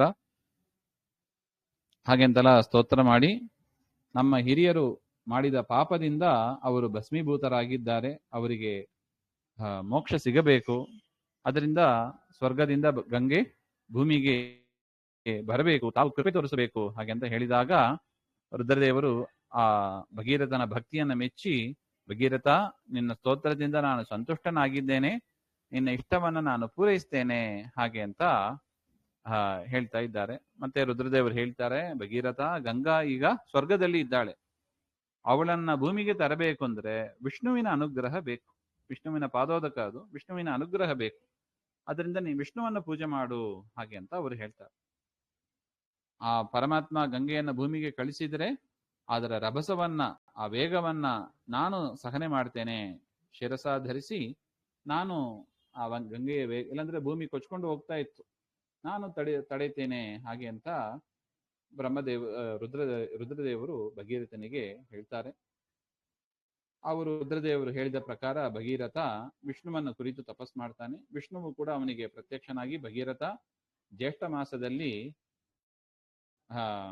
ವ್ರತವನ್ನ ಮಾಡು, ಗಂಗೆ ಬರ್ಲಿಕ್ಕೆ ಇರ್ತಾರೆ ಹಾಗೆ ಅಂತ, ತಯಾರಾಗಿರು ಹಾಗೆ ಅಂತ ಪರಮಾತ್ಮನು ಹೇಳ್ತಾನೆ. ಈ ರೀತಿಯಾಗಿ ಭಗೀರಥ ಜ್ಯೇಷ್ಠ ಮಾಸದಲ್ಲಿ ತ್ರಿವಿಕ್ರಮ ರೂಪದಲ್ಲಿ ವಿಷ್ಣುವನ್ನ ಆರಾಧನೆ ಮಾಡ್ತಾನೆ, ಪಂಚಾಗ್ನಿ ಸಾಧನೆಯನ್ನ ಮಾಡ್ತಾನೆ, ಬ್ರಾಹ್ಮಣರಿಗೆ ಮೊಸರನ್ನವನ್ನು ಕೊಟ್ಟು ಜಲದಾನವನ್ನು ಕೂಡ ಮಾಡ್ತಾನೆ. ಆಗ ಆ ಭಗೀರಥನ ತಪಸ್ಸಿಗೆ ಮೆಚ್ಚಿ ವಿಷ್ಣುವು ಕೂಡ ಗಂಗೆಯಲ್ಲಿ ಹೇಳ್ತಾಳೆ, ನೀನು ಭೂಮಿಗೆ ಇಳಿದು ಹೋಗು ಹಾಗೆ ಅಂತ. ಈ ರೀತಿಯಾಗಿ ಪರಮಾತ್ಮನ ಅನುಗ್ರಹದಿಂದ ಗಂಗಾದೇವಿ ಭಗೀರಥನ ಪ್ರಕಾರ ಬರ್ತಾರೆ. ಭಗೀರಥ ಗಂಗೆಯನ್ನು ಕುರಿತು ತಪಸ್ ಮಾಡ್ತಾನೆ. ಆ ಸಂದರ್ಭದಲ್ಲಿ ಗಂಗೆಯು ಪ್ರತ್ಯಕ್ಷಲಾಗಿ ಹೇಳ್ತಾಳೆ, ನಾನು ಭೂಮಿಗೆ ಬರುವಾಗ ನನ್ನ ಈ ರಭಸವನ್ನ, ವೇಗವನ್ನ ಯಾರು ತಡೆಯಲಾರರು ಹಾಗೆ ಅಂತ ಹೇಳಿದಾಗ, ಆಗ ಭಗೀರಥ ಹೇಳ್ತಾನೆ, ತಾವು ರುದ್ರದೇವರ ಜಟೆಯಲ್ಲಿ ಇದ್ದು ಇಲ್ಲಿಂದ ಬರಬೇಕು, ರುದ್ರದೇವರು ನಿಮ್ಮ ವೇಗವನ್ನು ತಡೀತಾರೆ ಹಾಗೆ ಅಂತ. ಈ ರೀತಿಯಾಗಿ ಜ್ಯೇಷ್ಠ ಮಾಸ ಶುಕ್ಲ ಪಕ್ಷ ದಶಮಿ, ದಶಹರ ಅಂತ ಏನಿದೆ, ಅವತ್ತು ಗಂಗಾದೇವಿ ಸ್ವರ್ಗದಿಂದ ಭೂಮಿಗೆ ಇಳಿದು ಬರ್ತಾರೆ. ಅವರ ಆ ವೇಗವನ್ನ ತಡೆ ಮಾಡಲು ರುದ್ರದೇವರು ತಮ್ಮ ಜಟೆಯಲ್ಲಿ ಅದನ್ನು ಧರಿಸ್ತಾರೆ.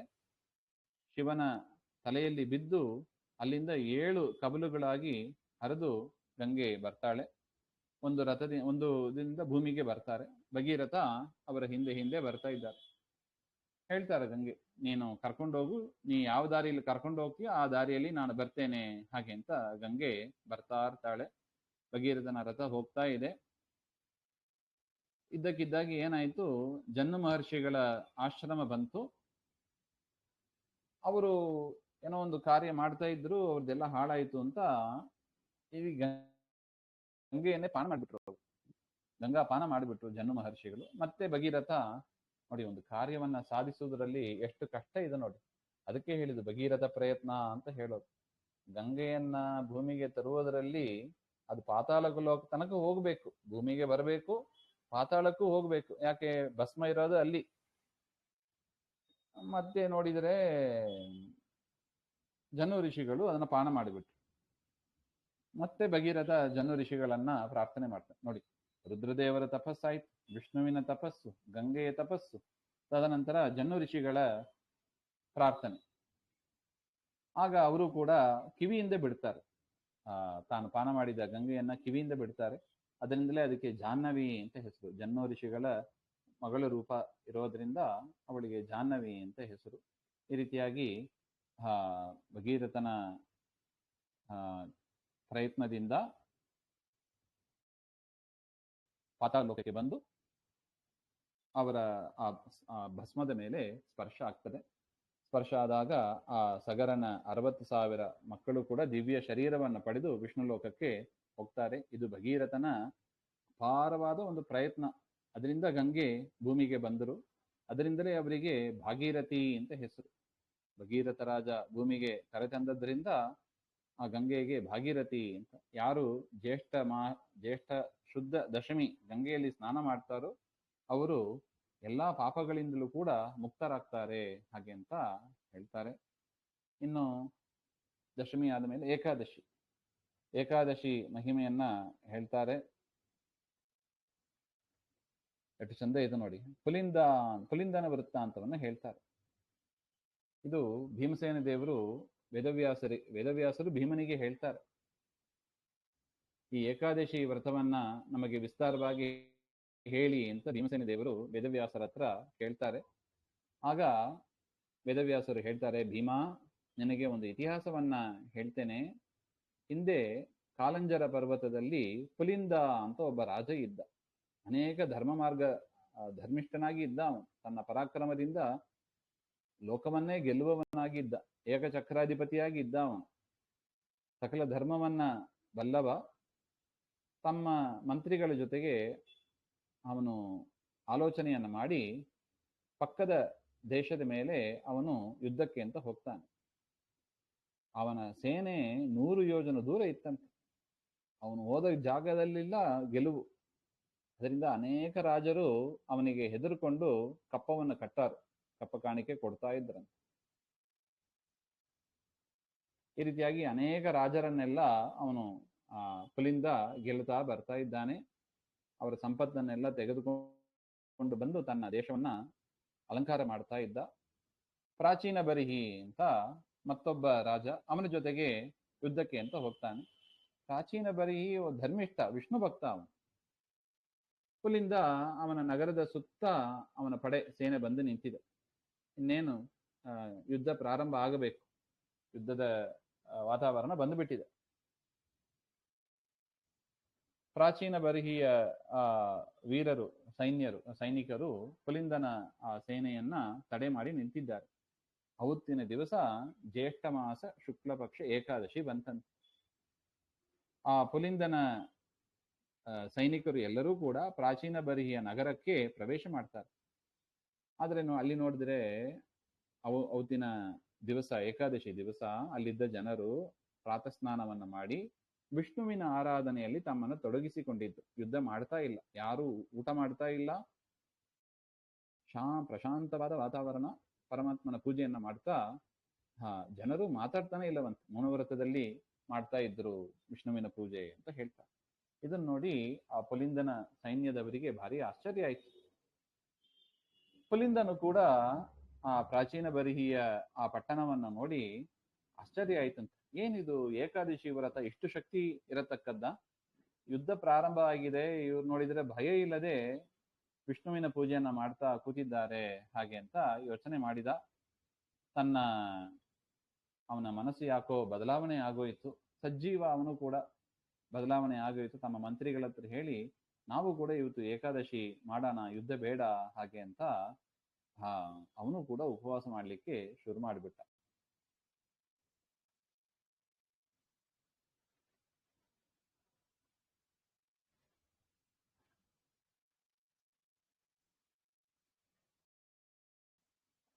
ಅವನ ಏಕಾದಶಿ ಮಾಡಿದೀನಿ ಅಂತ ಕೂತಾಗ ಆ ಗ್ರಾಮ ಅವನ ಜನರಿಗೆಲ್ಲ ಸಿಟ್ಟು ಬಂದೋಯ್ತು.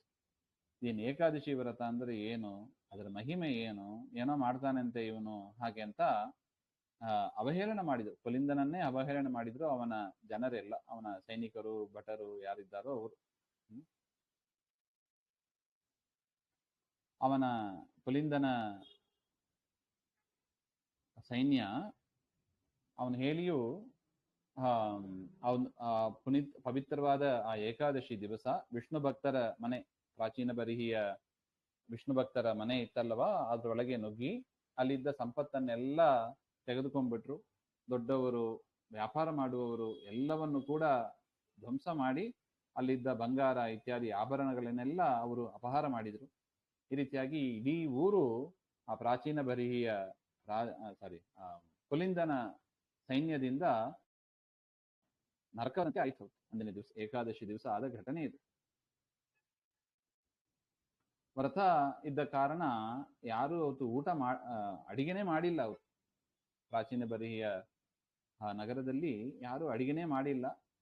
ಈ ಪುಲಿಂದನ ಸೈನ್ಯಕ್ಕೆ ಅಶ್ವೆ ಶುರುವಾಯಿತು. ಅಶ್ವ ಬಾಯಾರಿಕೆ ಶುರುವಾಯಿತು. ಎಲ್ಲಿ ನೋಡಿದ್ರು ನೀರು ಸಿಗ್ತಾ ಇಲ್ಲ, ಬಿಸಿಲು, ಅಲ್ಲಲ್ಲಿ ಮೂರ್ಛಿತರಾಗಿ ಬಿದ್ದರಂತೆ. ಅವರಿಗೆ ಉಪವಾಸ ಅಂದ್ರೆ ಏನಂತಾನೆ ಗೊತ್ತಿಲ್ಲ, ಸಹನೆ ಮಾಡ್ಲಿಕ್ಕೆ ಆಗ್ಲಿಲ್ಲ.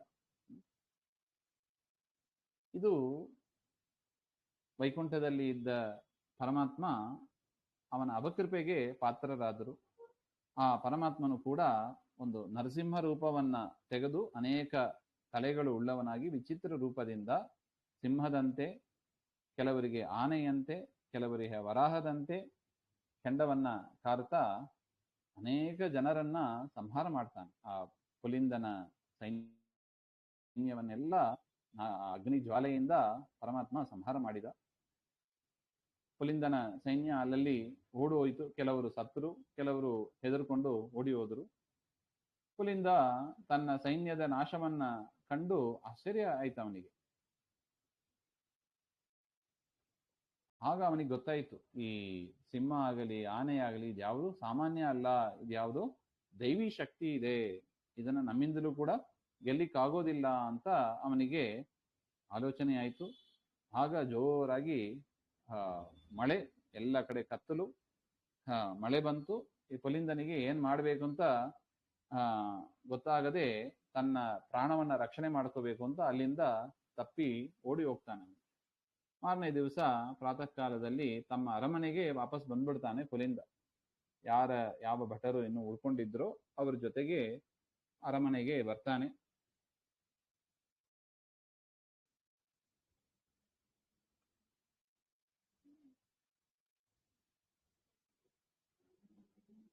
ಮಾರನೇ ದಿವಸ ಅವನಿಗೆ ನೋಡ್ತಾನೆ, ತಮ್ಮ ಭಟರು ಎಲ್ಲರೂ ಕೂಡ ಮೃತರಾಗಿದ್ದಾರೆ. ಇದು ವಿಷ್ಣು ಭಕ್ತಿಯ ಮಹಿಮೆ. ಆ ಪ್ರಾಚೀನ ಬರ್ಹಿಯ ರಾಜ ಇರ್ಬೋದು, ಆ ನಗರದ ಪ್ರಜೆಗಳು ಇರ್ಬೋದು, ಎಷ್ಟು ಶ್ರದ್ಧೆಯಿಂದ ಏಕಾದಶಿ ವ್ರತಗಳನ್ನ ಮಾಡಿದ್ರು, ಅದರ ಪ್ರಭಾವದಿಂದಲೇ ಇಂತಹ ಒಂದು ಕಾರ್ಯ ಆಗಿದೆ ಹಾಗೆ ಅಂತ ಅವನಿಗೆ ಅರಿವು ಆಯಿತು. ಇಷ್ಟು ಆದಾಗ ಆ ಋಷಿಗಳೆಲ್ಲ ಸುಬ್ರಹ್ಮಣ್ಯನ ಹತ್ರ ಕೇಳಿದರಂತೆ, ಆ ಪುಲಿಂದ ರಾಜ ತಾನು ಸೋತ ಮೇಲೆ ಏನ್ ಮಾಡಿದ, ಅವನ ಮನಸ್ಸು ಹೇಗೆ ಬದಲಾವಣೆ ಆಯಿತು ಅಂತ ಕೇಳಿದಾಗ ಸುಬ್ರಹ್ಮಣ್ಯ ದೇವರು ಮತ್ತೆ ಹೇಳ್ತಾರೆ, ಆ ಸೋತದ್ರಿಂದ ಪುಲಿಂದ ತನ್ನ ಅರಮನೆಗೆ ಹೋದರೂ ಕೂಡ ಅವನಿಗೆ ಮನಸ್ಸಿನ ನೆಮ್ಮದಿ ಸಿಗ್ತಾ ಇಲ್ಲ. ಕೆಲವು ಭಟರನ್ನ ಕರ್ಕೊಂಡು ಕಾಡಿಗೆ ಹೋಗ್ತಾನೆ. ಅಲ್ಲೇ ವಾಸ ಮಾಡ್ಕೊಂಡು ತನ್ನ ಪಾಪಗಳನ್ನ ಚಿಂತನೆ ಮಾಡ್ತಾ ತುಂಬಾ ದುಃಖಿತನಾದ. ಒಬ್ಬ ಮುನಿ ಅವರ ಆಶ್ರಮವನ್ನ ಕಾಣ್ತಾನೆ. ಅಲ್ಲಿ ಅನೇಕರು ತಪಸ್ ಮಾಡ್ತಾ ಇದ್ದಾರಂತೆ. ಅದೇ ಸಂದರ್ಭದಲ್ಲಿ ದತ್ತ ಪರಮಾತ್ಮನ ರೂಪ, ಅದು ದತ್ತಾತ್ರೇಯ ಅಂತ ಕರಿತೀವಿ. ಆ ದತ್ತಾತ್ರೇಯ ಪರಮಾತ್ಮ ಅಲ್ಲಿಗೆ ಪ್ರಾದುರ್ಭಾವಗೊಂಡು ಆ ಪುಲಿಂದ ಅವರನ್ನು ನೋಡಿ ಸಾಷ್ಟಾಂಗ ಎರಗುತ್ತಾನೆ. ಅವನು ಹೇಳ್ತಾನೆ, ಸ್ವಾಮಿ, ಮುನಿ ಶ್ರೇಷ್ಠರೇ, ನಾನು ಪಾಪಿ, ಲೋಕವನ್ನೇ ಗೆಲ್ಲಬೇಕು ಎಂಬ ಇಚ್ಛೆಯಿಂದ ವಿಷ್ಣು ಭಕ್ತರನ್ನು ಕೂಡ ನಾನು ತುಂಬಾ ಹಿಂಸೆ ಮಾಡಿಬಿಟ್ಟೆ, ನನ್ನ ಪಾಪಕ್ಕೆ ವಿಮೋಚನೆ ಇದೆಯಾ ಹಾಗೆ ಅಂತ ಅವನು ಕಣ್ಣೀರಾಗ್ತಾ ಹೇಳಿದನು. ಎಲ್ಲಾ ಸೇರಿದ ಬದಲಾವಣೆ ಆ ಕುಲಿಂದ ದತ್ತಾತ್ರೇಯರ ಪಾದದಲ್ಲಿ ಬಿದ್ದು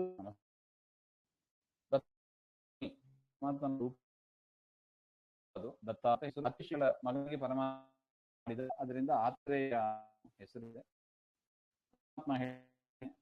ಹೇಳು, ನೀನ್ ಯಾರು, ನಿನ್ನ ದುಃಖಕ್ಕೆ ಏನು ಕಾರಣ, ಯಾಕೆ ಬಂದಿ ಹಾಗೆ ಅಂತೆಲ್ಲ ಕೇಳಿದಾಗ ಅವನು ಹೇಳ್ತಾನೆ, ಸ್ವಾಮಿ, ನಾನು ಪುಲಿಂದ ಅಂತ ರಾಜ, ಅಹಂಕಾರದಿಂದ ಅನೇಕ ಹಿಂಸೆಗಳನ್ನ ಮಾಡಿಬಿಟ್ಟೆ. ದಿವಸ ಆ ವಿಷ್ಣುವಿನ ಮಹಿಮೆ ಏನು ಅಂತ ನನಗೆ ಈಗ ನನ್ನ ಮನಸ್ಸು ಬದಲಾವಣೆ ಆಗಿದೆ ಹಾಗೆ ಅಂತ ಹೇಳ್ತಾನೆ. ಪ್ರಾಚೀನ ರಾಜನನ್ನ ಹಿಂಸೆ, ಏಕಾದಶಿ ಮಹಿಮೆಯ ಪರಮಾತ್ಮ ವಿಷ್ಣುವೇ ಅವನಿಗೆ ಬೆಂಬಲವಾಗಿ ಇದ್ದದನ್ನು ನಾನು ಕಂಡೆ. ಆ ವ್ರತ ವಿಧಿಗಳನ್ನ ಉಪದೇಶ ಮಾಡಬೇಕು ಹಾಗೆ ಅಂತ ಪುಲಿಂದ ಕೇಳ್ಕೊತಾನೆ. ಆಗ ಮಾಡಿದ್ರೆ ನನ್ನ ಪಾಪಗಳೆಲ್ಲ ಹೋಗ್ತದ ಹಾಗೆ ಅಂತ ಹೇಳಿದಾಗ ದತ್ತಾತ್ರೇಯ ಪರಮಾತ್ಮ ಹೇಳ್ತಾನೆ, ಅವನ ಭಕ್ತಿಗೆ ಮೆಚ್ಚಿ, ಪುಲಿಂದ ಏಕಾದಶಿ ವ್ರತ ಭಾರಿ ಶ್ರೇಷ್ಠವಾದದ್ದು, ಅದನ್ನು ಮಾಡಿದ್ರೆ ನಿನಗೆ ಮೋಕ್ಷ ಸಿಗ್ತದೆ ಹಾಗೆ ಅಂತ. ತದನಂತರ ದತ್ತಾತ್ರೇಯ ಪುಲಿಂದನನ್ನ ತನ್ನ ಶಿಷ್ಯನಾಗಿ ಮಾಡಿಕೊಂಡು, ಯೋಚನೆ ಮಾಡಬೇಡ, ಪರಮಾತ್ಮನ ಪ್ರೀತಿಗಾಗಿ ಏಕಾದಶಿ ವ್ರತದ ವಿಧಿವಿಧಾನವನ್ನ ನಿನಗೆ ಉಪದೇಶ ಮಾಡ್ತೇನೆ ಹಾಗೆ ಅಂತ ಹೇಳಿ ಎಲ್ಲವನ್ನು ಹೇಳ್ತಾರೆ. ಏಕಾದಶಿ ಹೇಗೆ ಮಾಡಬೇಕು ಹಾಗೆ ಅಂದ್ರೆ, ಜ್ಯೇಷ್ಠ ಮಾಸದ ಏಕಾದಶಿ ವಿಶೇಷವಾಗಿ ದಶಮಿ ದಿವಸ ಎದ್ದು ಪ್ರಾತಸ್ನಾನವನ್ನ ಮಾಡಿ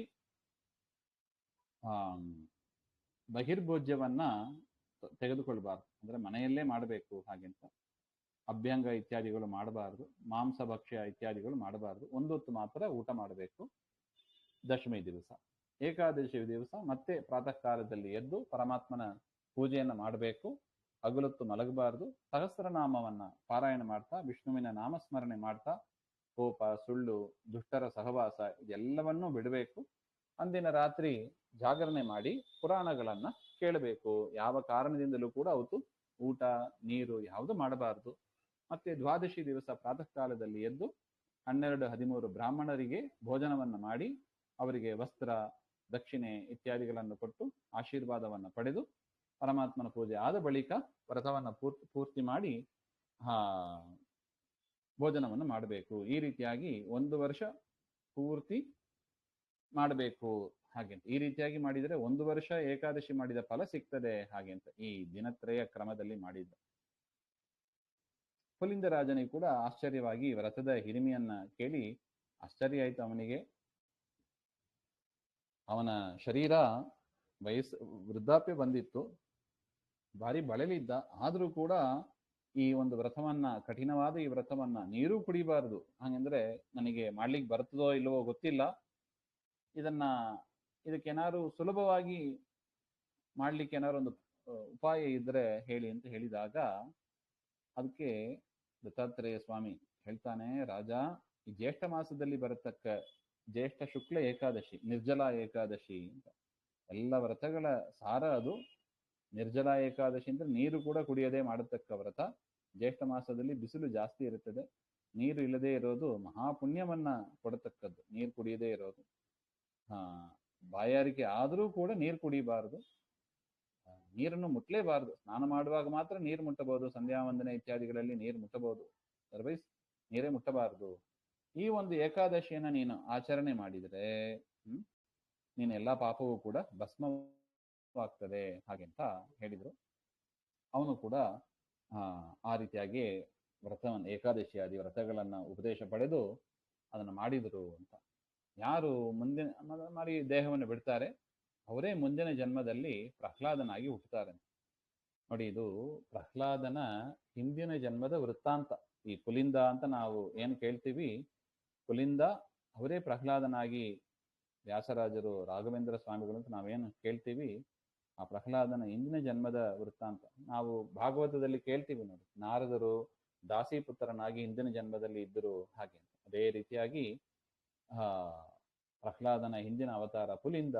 ಈ ರೀತಿಯಾಗಿ ಅವರು ದತ್ತಾತ್ರೇಯರಿಂದ ಏಕಾದಶಿ ವ್ರತದ ಹಿರಿಮೆಯನ್ನು ಅರಿತು ಅದನ್ನು ಆಚರಣೆ ಮಾಡಿದರು ಹಾಗೆ ಅಂತ. ಅದರಿಂದ ವೇದವ್ಯಾಸರು ಹೇಳಿದರು, ಭೀಮಾ ನೀನು ಕೂಡ ಈ ಏಕಾದಶಿ ವ್ರತವನ್ನ ಮಾಡು ಹಾಗೆ ಅಂತ ವೇದವ್ಯಾಸರು ಹೇಳಿದರು ಹಾಗೆ ಅಂತ.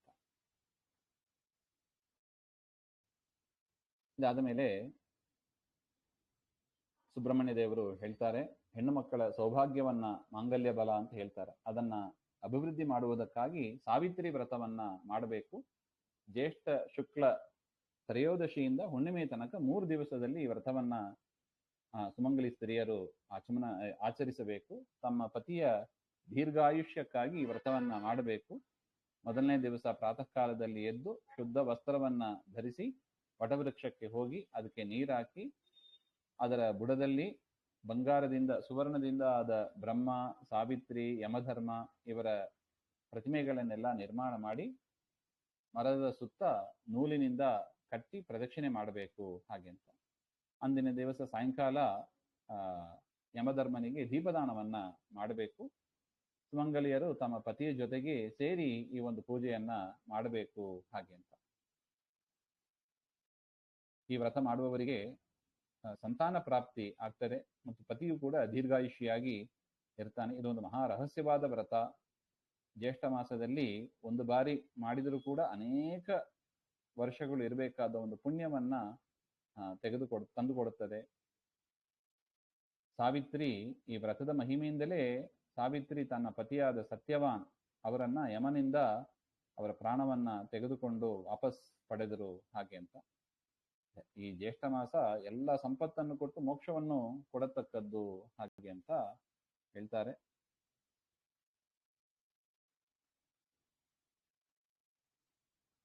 ಸುಬ್ರಹ್ಮಣ್ಯ ದೇವರು ಹೇಳ್ತಾರೆ, ಆ ಸಾವಿತ್ರಿ ಕಥೆಯನ್ನು ಹೇಳ್ತಾ ಇದ್ದಾರೆ. ಈ ವಿಚಾರವನ್ನ ಧರ್ಮರಾಜನಾದ ಯುಧಿಷ್ಠಿರನಿಗೆ ವೇದವ್ಯಾಸರು ಹೇಳಿದರಂತೆ. ವೇದವ್ಯಾಸರು ಕಾಡಿನಲ್ಲಿ ಇದ್ದ ಯುಧಿಷ್ಠಿರನಿಗೆ ಈ ವಿಚಾರವನ್ನು ಹೇಳ್ತಾರೆ. ಅದನ್ನೇ ನಾನು ನಿಮಗೆ ಹೇಳ್ತೇನೆ ಹಾಗೆ ಅಂತ ಸುಬ್ರಹ್ಮಣ್ಯ ದೇವರು ಹೇಳ್ತಾರೆ. ಮದ್ರ ದೇಶದಲ್ಲಿ ಅಶ್ವಪತಿ ಅಂತ ಧರ್ಮಿಷ್ಠನಾದ ಒಂದು ರಾಜ ಇದ್ದ. ಅವನು ವೇದಾಂತ ಅರಿತವನಾಗಿ ಇದ್ದ, ಶರಣಾಗತ ರಕ್ಷಕ, ಇಂದ್ರಿಯ ನಿಗ್ರಹ ಉಳ್ಳವ, ಪ್ರಜೆಗಳ ಮೇಲೆ ಭಾರಿ ಪ್ರೀತಿ. ಅಶ್ವಪತಿಗೆ ಸಂಪತ್ತೇ ಇಲ್ಲ. ಅದರಿಂದ ಸಂತಾನ ಇಲ್ಲ, ಸಂತಾನ ಇದ್ದಿಲ್ಲ ಅವನಿಗೆ. ಅದರಿಂದ ಅನೇಕ ಕಠೋರವಾದ ವ್ರತಗಳನ್ನೆಲ್ಲ ಮಾಡ್ತಾನೆ. ಬ್ರಹ್ಮಚರ್ಯದಿಂದ ಇದ್ದ. ಪ್ರತಿ ದಿವಸ 1,00,000 ಆಹುತಿ ಸಾವಿತ್ರಿ ಮಂತ್ರ ಹೇಳಿ ಆಹುತಿಯನ್ನ ಇಡ್ತಾ ಇದ್ದ ಸಾವಿತ್ರಿಯ ನಿಮಿತ್ತವಾಗಿ. ಈ ರೀತಿಯಾಗಿ 18 ವರ್ಷಗಳು ಮಾಡಿದ. ಅವನ ತಪಸ್ಸಿನಿಂದ ಸಂತುಷ್ಟರಾದ ಸಾವಿತ್ರಿ ದೇವಿ ಅಗ್ನಿಯಿಂದ ಪ್ರತ್ಯಕ್ಷರಾಗಿ, ನಾವು ಹೇಳ್ತೀವಿ ನೋಡಿ, ಬ್ರಹ್ಮದೇವರ ಮಡದಿ ಸಾವಿತ್ರಿ ಹಾಗೆ ಅಂತ. ಅವರು ನಿನ್ನ ಶುದ್ಧವಾದ ಬ್ರಹ್ಮಚರ್ಯದಿಂದ ಭಕ್ತಿಯಿಂದ ನಾನು ಸಂತುಷ್ಟನಾಗಿದ್ದೇನೆ, ನಿನಗೇನು ಬರಬೇಕು ಕೇಳು ಹಾಗೆಂದ್ರೆ ಅಶ್ವಪತಿ ರಾಜ ಹೇಳ್ತಾನೆ, ತನಗೆ ಸಂತಾನ ಆಗಬೇಕು ಹಾಗೆ ಅಂತ.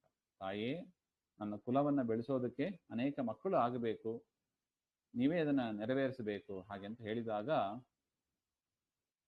ಸಾವಿತ್ರಿ ಮಾತೆ ಹೇಳಿದರು, ನನಗೆ ಮೊದಲೇ ಗೊತ್ತು ನಿನಗೆ ಇದು ಬ್ರಹ್ಮದೇವರು ನಿನಗಾಗಿ ಒಂದು ಹೆಣ್ಣು ಮಗು ಆಗುವಂತೆ ಅನುಗ್ರಹ ಮಾಡಿದ್ದಾರೆ ಹಾಗೆ ಅಂತ. ಅವಳು ಭಾರಿ ತೇಜಸ್ಸಿನಿಂದ ಇರ್ತಾರೆ, ಸಂಶಯ ಬೇಡ, ಬ್ರಹ್ಮದೇವರ ಆಜ್ಞೆಯಂತೆ ನಿನಗೆ ಒಂದು ಹೆಣ್ಣು ಮಗಳು ಆಗ್ತಾಳೆ ಹಾಗೆ ಅಂತ ಅದೃಶ್ಯರಾದರು. ರಾಜನಿಗೂ ಕೂಡ, ಅಶ್ವಪತಿ ರಾಜನಿಗೂ ಕೂಡ ಭಾರಿ ಸಂತೋಷ ಆಯಿತು. ಸಾವಿತ್ರಿ ದೇವಿಯ ಪೂಜೆ ಮಾಡಿ ಅರಮನೆಗೆ ವಾಪಸ್ ಬರ್ತಾನೆ. ಕೆಲವು ದಿವಸಗಳಲ್ಲೇ ಜ್ಯೇಷ್ಠ ಪತ್ನಿ ಧರ್ಮಪತ್ನಿಯಲ್ಲಿ ಅವಳು ಗರ್ಭವತಿ ಆಗ್ತಾಳೆ. ಜ್ಯೇಷ್ಠ ಮಾಸದಲ್ಲಿ ಶುಕ್ಲ ಪಕ್ಷದಲ್ಲೇ ಆ ಸುಂದರವಾದ ಹೆಣ್ಣು ಮಗಳನ್ನು ಕೂಡ ಪ್ರಸವಿಸ್ತಾಳೆ. ಸಾವಿತ್ರಿ ಜಾತಕರ್ಮವನ್ನೆಲ್ಲ ಮಾಡಿ ಸಾವಿತ್ರಿ ದೇವಿಯ ಕೃಪೆಯಿಂದ ಹುಟ್ಟಿದ್ರಿಂದ ಅವರಿಗೆ ಸಾವಿತ್ರಿ ಅಂತಲೇ ನಾಮಕರಣ ಮಾಡ್ತಾನೆ. ಸಾವಿತ್ರಿಯ ಅನುಗ್ರಹದಿಂದ ಹುಟ್ಟಿದವರು, ಸಾಕ್ಷಾತ್ ಲಕ್ಷ್ಮಿಯೇ ಬಂದಂತೆ ಇತ್ತು ಅಂತ ಹೇಳ್ತಾರೆ. ಕ್ರಮೇಣ ಅವರು ಕೂಡ ಬೆಳೀತಾ ಬೆಳೀತಾ ಯೌವನಾವಸ್ಥೆಗೆ ಬಂದಾಗ ಅವರ ಅದ್ಭುತವಾದ ಸೌಂದರ್ಯ ಎಲ್ಲವನ್ನು ನೋಡಿ ಜನರು ಆಶ್ಚರ್ಯಪಟ್ರಂತೆ. ಅನೇಕ ಜನರು ಅವಳನ್ನ ಮದುವೆ ಆಗಬೇಕು ಅಂತ ಬರ್ತಾರೆ, ಆದರೆ ಅವರನ್ನ ಮದುವೆ ಮಾಡಿಕೊಳ್ಳಿಕ್ಕೆ ಹೆದರಿದರಂತೆ. ಅಂಥ ಅದ್ಭುತವಾದ ಕಾಂತಿ ಹಾಗೆ ಅಂತ, ದೇವತೆಯಂತೆ ಇದ್ದರು ಅಂತ ಗೊತ್ತು. ಇದನ್ನು ನೋಡಿ ಅಶ್ವಪತಿ ರಾಜನಿಗೆ ಇನ್ನಷ್ಟು ದುಃಖ ಆಯ್ತು. ಯಾಕೋ ಇನ್ನು ಯಾರು ವರ ಸಿಗ್ತಾ ಇಲ್ಲ ಹಾಗೆ ಅಂತ. ಅದರಿಂದ ಅಶ್ವಪತಿ ರಾಜ ಹೇಳಿದ, ಅಮ್ಮ ನೀನೇ ಹೋಗು, ನಿನಗೆ ಇಷ್ಟವಾದ ವರ ಯಾರು ಅಂತ ನೀನೇ ಹುಡ್ಕೊಂಡು ಹೇಳು, ನೀ ಯಾರನ್ನ ಆಯ್ಕೆ ಮಾಡ್ಕೋತೀಯೋ ಅವರಿಗೆ ನಿನ್ನನ್ನು ಕೊಟ್ಟು ಮದುವೆ ಮಾಡ್ತೇನೆ ಹಾಗೆ ಅಂತ.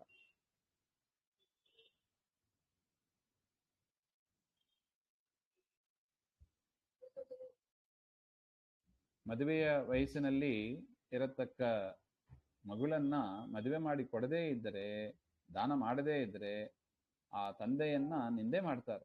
ಅದರಿಂದ ನೀನೇ ಯಾವುದೋ ಒಂದು ಪತಿಯನ್ನ ಆಯ್ಕೆ ಮಾಡ್ಕೋ, ಧರ್ಮಶಾಸ್ತ್ರದಲ್ಲಿ ವಿಹಿತವಾಗಿದೆ ಹಾಗೆ ಅಂತ ಹೇಳ್ತಾರೆ.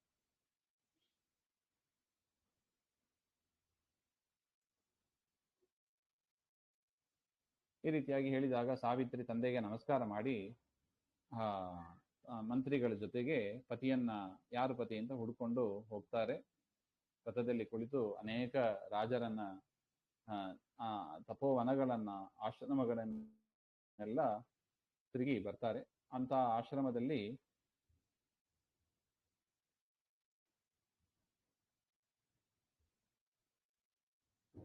ಒಂದು ಸಮಯ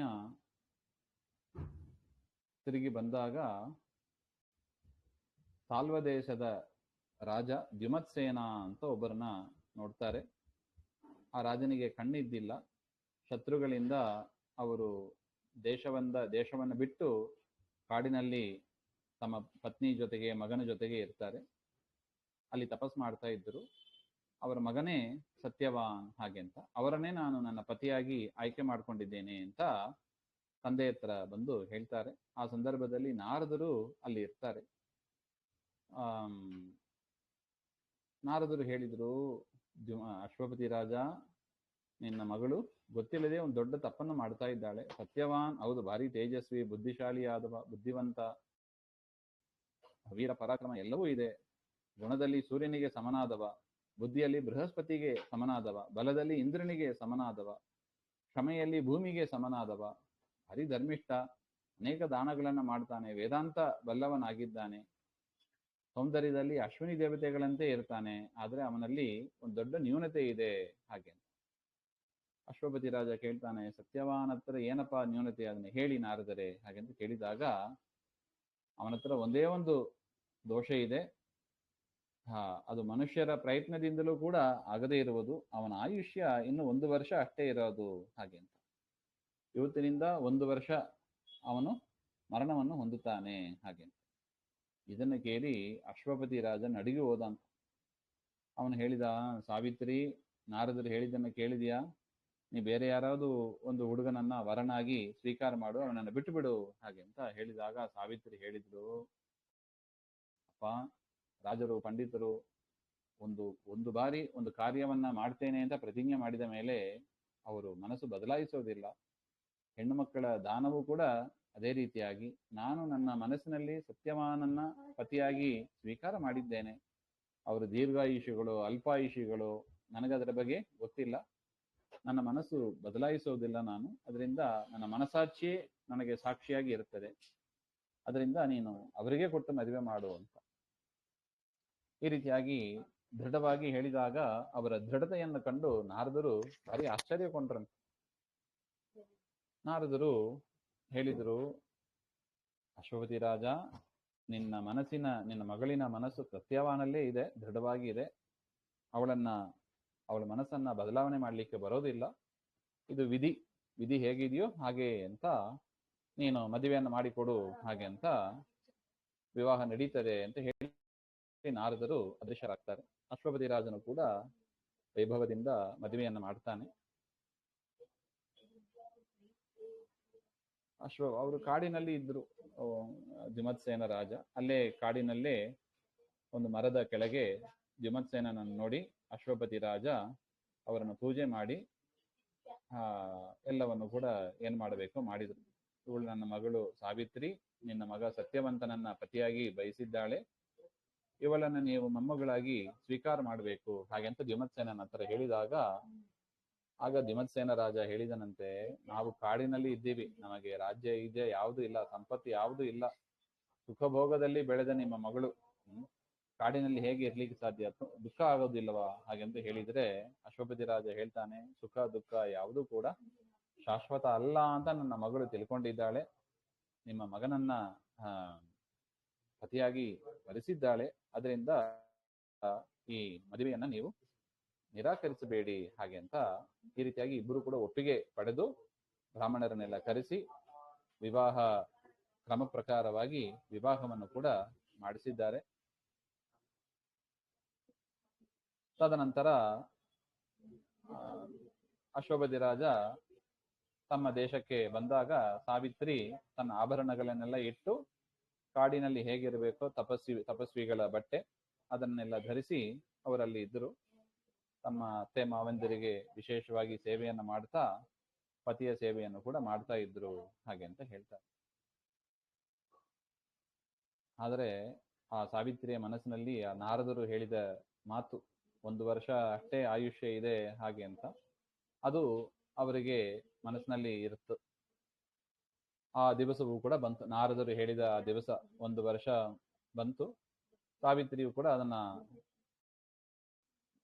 ಲೆಕ್ಕ ಮಾಡ್ತಾ ಬಂದಿದ್ದ, ಯಾವಾಗ ಬರುತ್ತದೆ ಹಾಗೆ ಅಂತ. ಇನ್ನು 3 ದಿವಸ ಇದೆ ಅಂತ ಹೇಳಿದಾಗ 3 ದಿವಸದಲ್ಲಿ ನೀರು ಕೂಡ ಕುಡಿಯದೆ ವ್ರತವನ್ನ ಮಾಡ್ತಾ ಇದ್ದಾರೆ ಸಾವಿತ್ರಿ. 4ನೇ ದಿವಸ ಆ ಸತ್ಯವಾನ್ ಅವನ ಆಯುಷ್ಯ ಮುಗಿಯುವ ದಿವಸ ಗೊತ್ತಾಯಿತು. ವಿಮತ್ಸೇನನಿಗೆ ಭಾರಿ ದುಃಖ ಆಯ್ತು, ಯಾಕೆ ಇಷ್ಟು ಕಠೋರವಾದ ವ್ರತವನ್ನ ಮಾಡ್ತಾ ಇದ್ಯಾ ಹಾಗೆ ಅಂತ.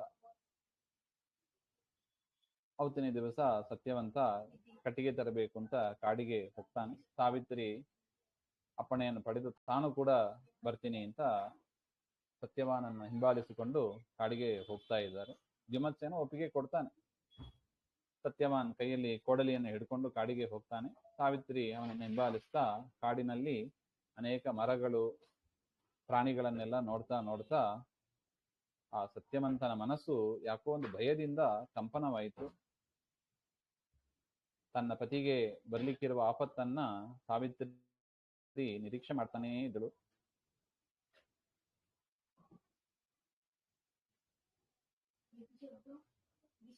ಇದ್ದಕ್ಕಿದ್ದಾಗಿ ಆ ಸತ್ಯವಂತ ಮರಗಳನ್ನ ಕಟ್ ಮಾಡ್ತಾ ಇರುವಾಗ ತಲೆಶೂಲಿ ಪ್ರಾರಂಭ ಆಯಿತು, ತಲೆನೋವು ಪ್ರಾರಂಭ ಆಯಿತು, ಮೈಯೆಲ್ಲ ಬೆವರಿತ್ತು.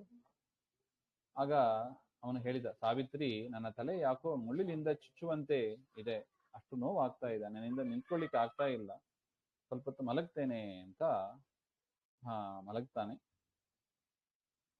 ಸಾವಿತ್ರಿಗೆ ಗೊತ್ತಾಯ್ತು ನಾರದರು ಹೇಳಿದ ಸಮಯ ಇದು ಹಾಗೆ ಅಂತ. ನೋಡಿದಾಗ ಅವರ ಇದ್ದಕ್ಕಿದ್ದಾಗಿ ಅವರ ಎದುರುಗಡೆ ಭಯಂಕರವಾದ ಒಂದು ರೂಪ ಬಂತಂತೆ. ಕಪ್ಪು ಬಣ್ಣ, ಕೆಂಪು ಕಣ್ಣುಗಳು, ಕೈಯಲ್ಲಿ ಹಗ್ಗವನ್ನು ಹಿಡ್ಕೊಂಡು ಯಮದೇವರೇ ಆ ರೂಪದಿಂದ ಬಂದಿದ್ರು. ಆ ಸತ್ಯವಾನ ಶರೀರದಿಂದ ಅಂಗುಷ್ಟ ಗಾತ್ರದ ಆ ಪುರುಷನನ್ನ ಹೊರಗೆ ತೆಗಿತಾರೆ ಯಮದೇವರು ಪಾಶದಿಂದ. ಸಾವಿತ್ರಿ ನಡುಗು ಹೋದಳು. ಆ ಸತ್ಯವಾನ ಅವನ ಶರೀರ ನಿಶ್ಚಂಚಲವಾಗಿ ಕವದಂತೆ ಬಿದ್ದಿತ್ತು ಅಲ್ಲಿ. ತದನಂತರ ಋಷಿಗಳು ಕೇಳ್ತಾರೆ ಸ್ಕಂದನ ಹತ್ರ, ಏನಾಯ್ತು? ಭಯಂಕರವಾದ ರೂಪವನ್ನ ಯಮಧರ್ಮನನ್ನ ಕಂಡು ಸಾವಿತ್ರಿ ಏನ್ ಮಾಡಿದಳು, ಹೇಗೆ ತನ್ನ ಪತಿಯನ್ನ ಪಡೆದಳು ಹಾಗೆ ಅಂತ ಹೇಳಿದಾಗ ಸುಬ್ರಹ್ಮಣ್ಯ ದೇವರು ಹೇಳ್ತಾರೆ, ಯಮಧರ್ಮ ಸತ್ಯವಂತನ ಜೀವ ಅದನ್ನ ಹಿಡ್ಕೊಂಡು ದಕ್ಷಿಣ ದಿಕ್ಕಿಗೆ ಹೋಗ್ತಾ ಇದ್ದಾನೆ. ಅವನ ಆ ವೇಗ, ಯಮದೇವರು ಹೋಗುವ ವೇಗದಲ್ಲಿ ಯಾರು ಕೂಡ ಹೋಗ್ಲಿಕ್ಕೆ ಆಗೋದಿಲ್ಲ. ಆದರೂ ಕೂಡ ತನ್ನ ಪತಿಯನ್ನ ಬಿಟ್ಟು ಇರ್ಲಿಕ್ಕಾಗಲ್ಲ ಅಂತ ಸಾವಿತ್ರಿ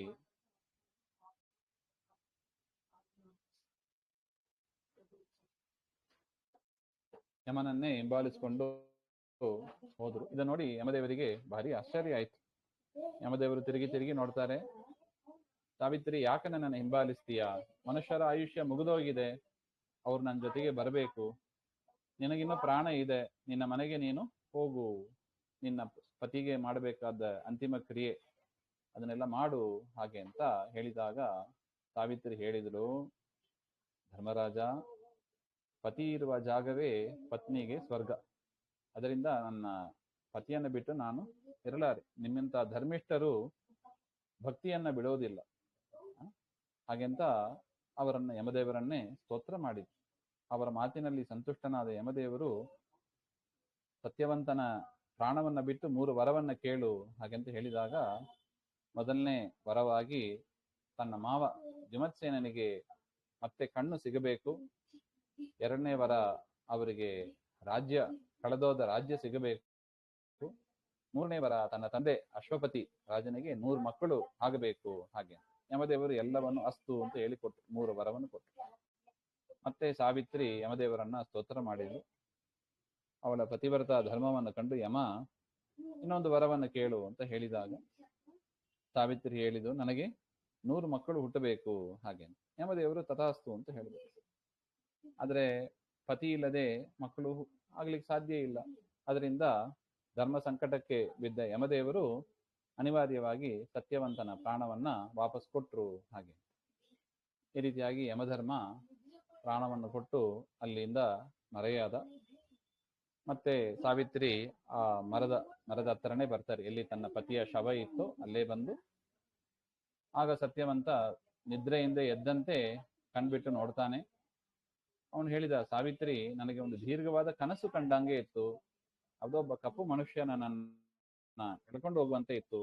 ನಾನೀಗ ಸೌಖ್ಯವಾಗಿದ್ದೇನೆ ಹಾಗೆ ಅಂತ ಹೇಳಿದಾಗ ಸಾವಿತ್ರಿ ಹೇಳಿದ್ಲು, ಏನೇನಾಯ್ತು, ಯಮಧರ್ಮ ಬಂದದ್ದು, ಹಿಂಬಾಲಿಸಿದ್ದು, ವರ ಕೊಟ್ಟದ್ದು ಎಲ್ಲವನ್ನು ಹೇಳಿದ್ರು. ಆಗ ದ್ಯುಮತ್ಸೇನನಿಗೂ ಕೂಡ ಕಣ್ಣು ಬರುತ್ತದೆ. ಎಲ್ಲರೂ ಕೂಡ ಅಲ್ಲಿ ಹೋಗಿ ಆಶ್ಚರ್ಯ ಪಡ್ತಾರೆ. ಅವನ ರಾಜ್ಯವೂ ಕೂಡ ವಾಪಸ್ ಸಿಗ್ತದೆ. ತಮ್ಮ ತಂದೆ ಅಶ್ವಪತಿ ರಾಜನಿಗೂ ಕೂಡ ಮಕ್ಕಳು, ಸಂತಾನ ಪ್ರಾಪ್ತಿ ಎಲ್ಲವೂ ಆಗ್ತದೆ ಹಾಗೆ. ಈ ರೀತಿಯಾಗಿ ಸಾವಿತ್ರಿ ಜ್ಯೇಷ್ಠ ಮಾಸದಲ್ಲಿ ಕ್ರಮ ಪ್ರಕಾರ ಆ ವ್ರತವನ್ನ ಮಾಡಿದ್ದರಿಂದ, ಸಾವಿತ್ರಿ ವ್ರತವನ್ನ ಮಾಡಿದ್ದರಿಂದ ಅವರಿಗೆ ಇಂಥ ಒಂದು ಅದ್ಭುತವಾದ ಒಂದು ಶಕ್ತಿ ಅವರಿಗೆ ಸಿಕ್ತು ಹಾಗೆ ಅಂತ ಹೇಳಿ, ಈ ವ್ರತದ ಮಹಿಮೆಯನ್ನು ಕೇಳಿ ಋಷಿಗಳೆಲ್ಲ ಸುಬ್ರಹ್ಮಣ್ಯನನ್ನ ಭಾರಿ ಸ್ತೋತ್ರ ಮಾಡ್ತಾರೆ.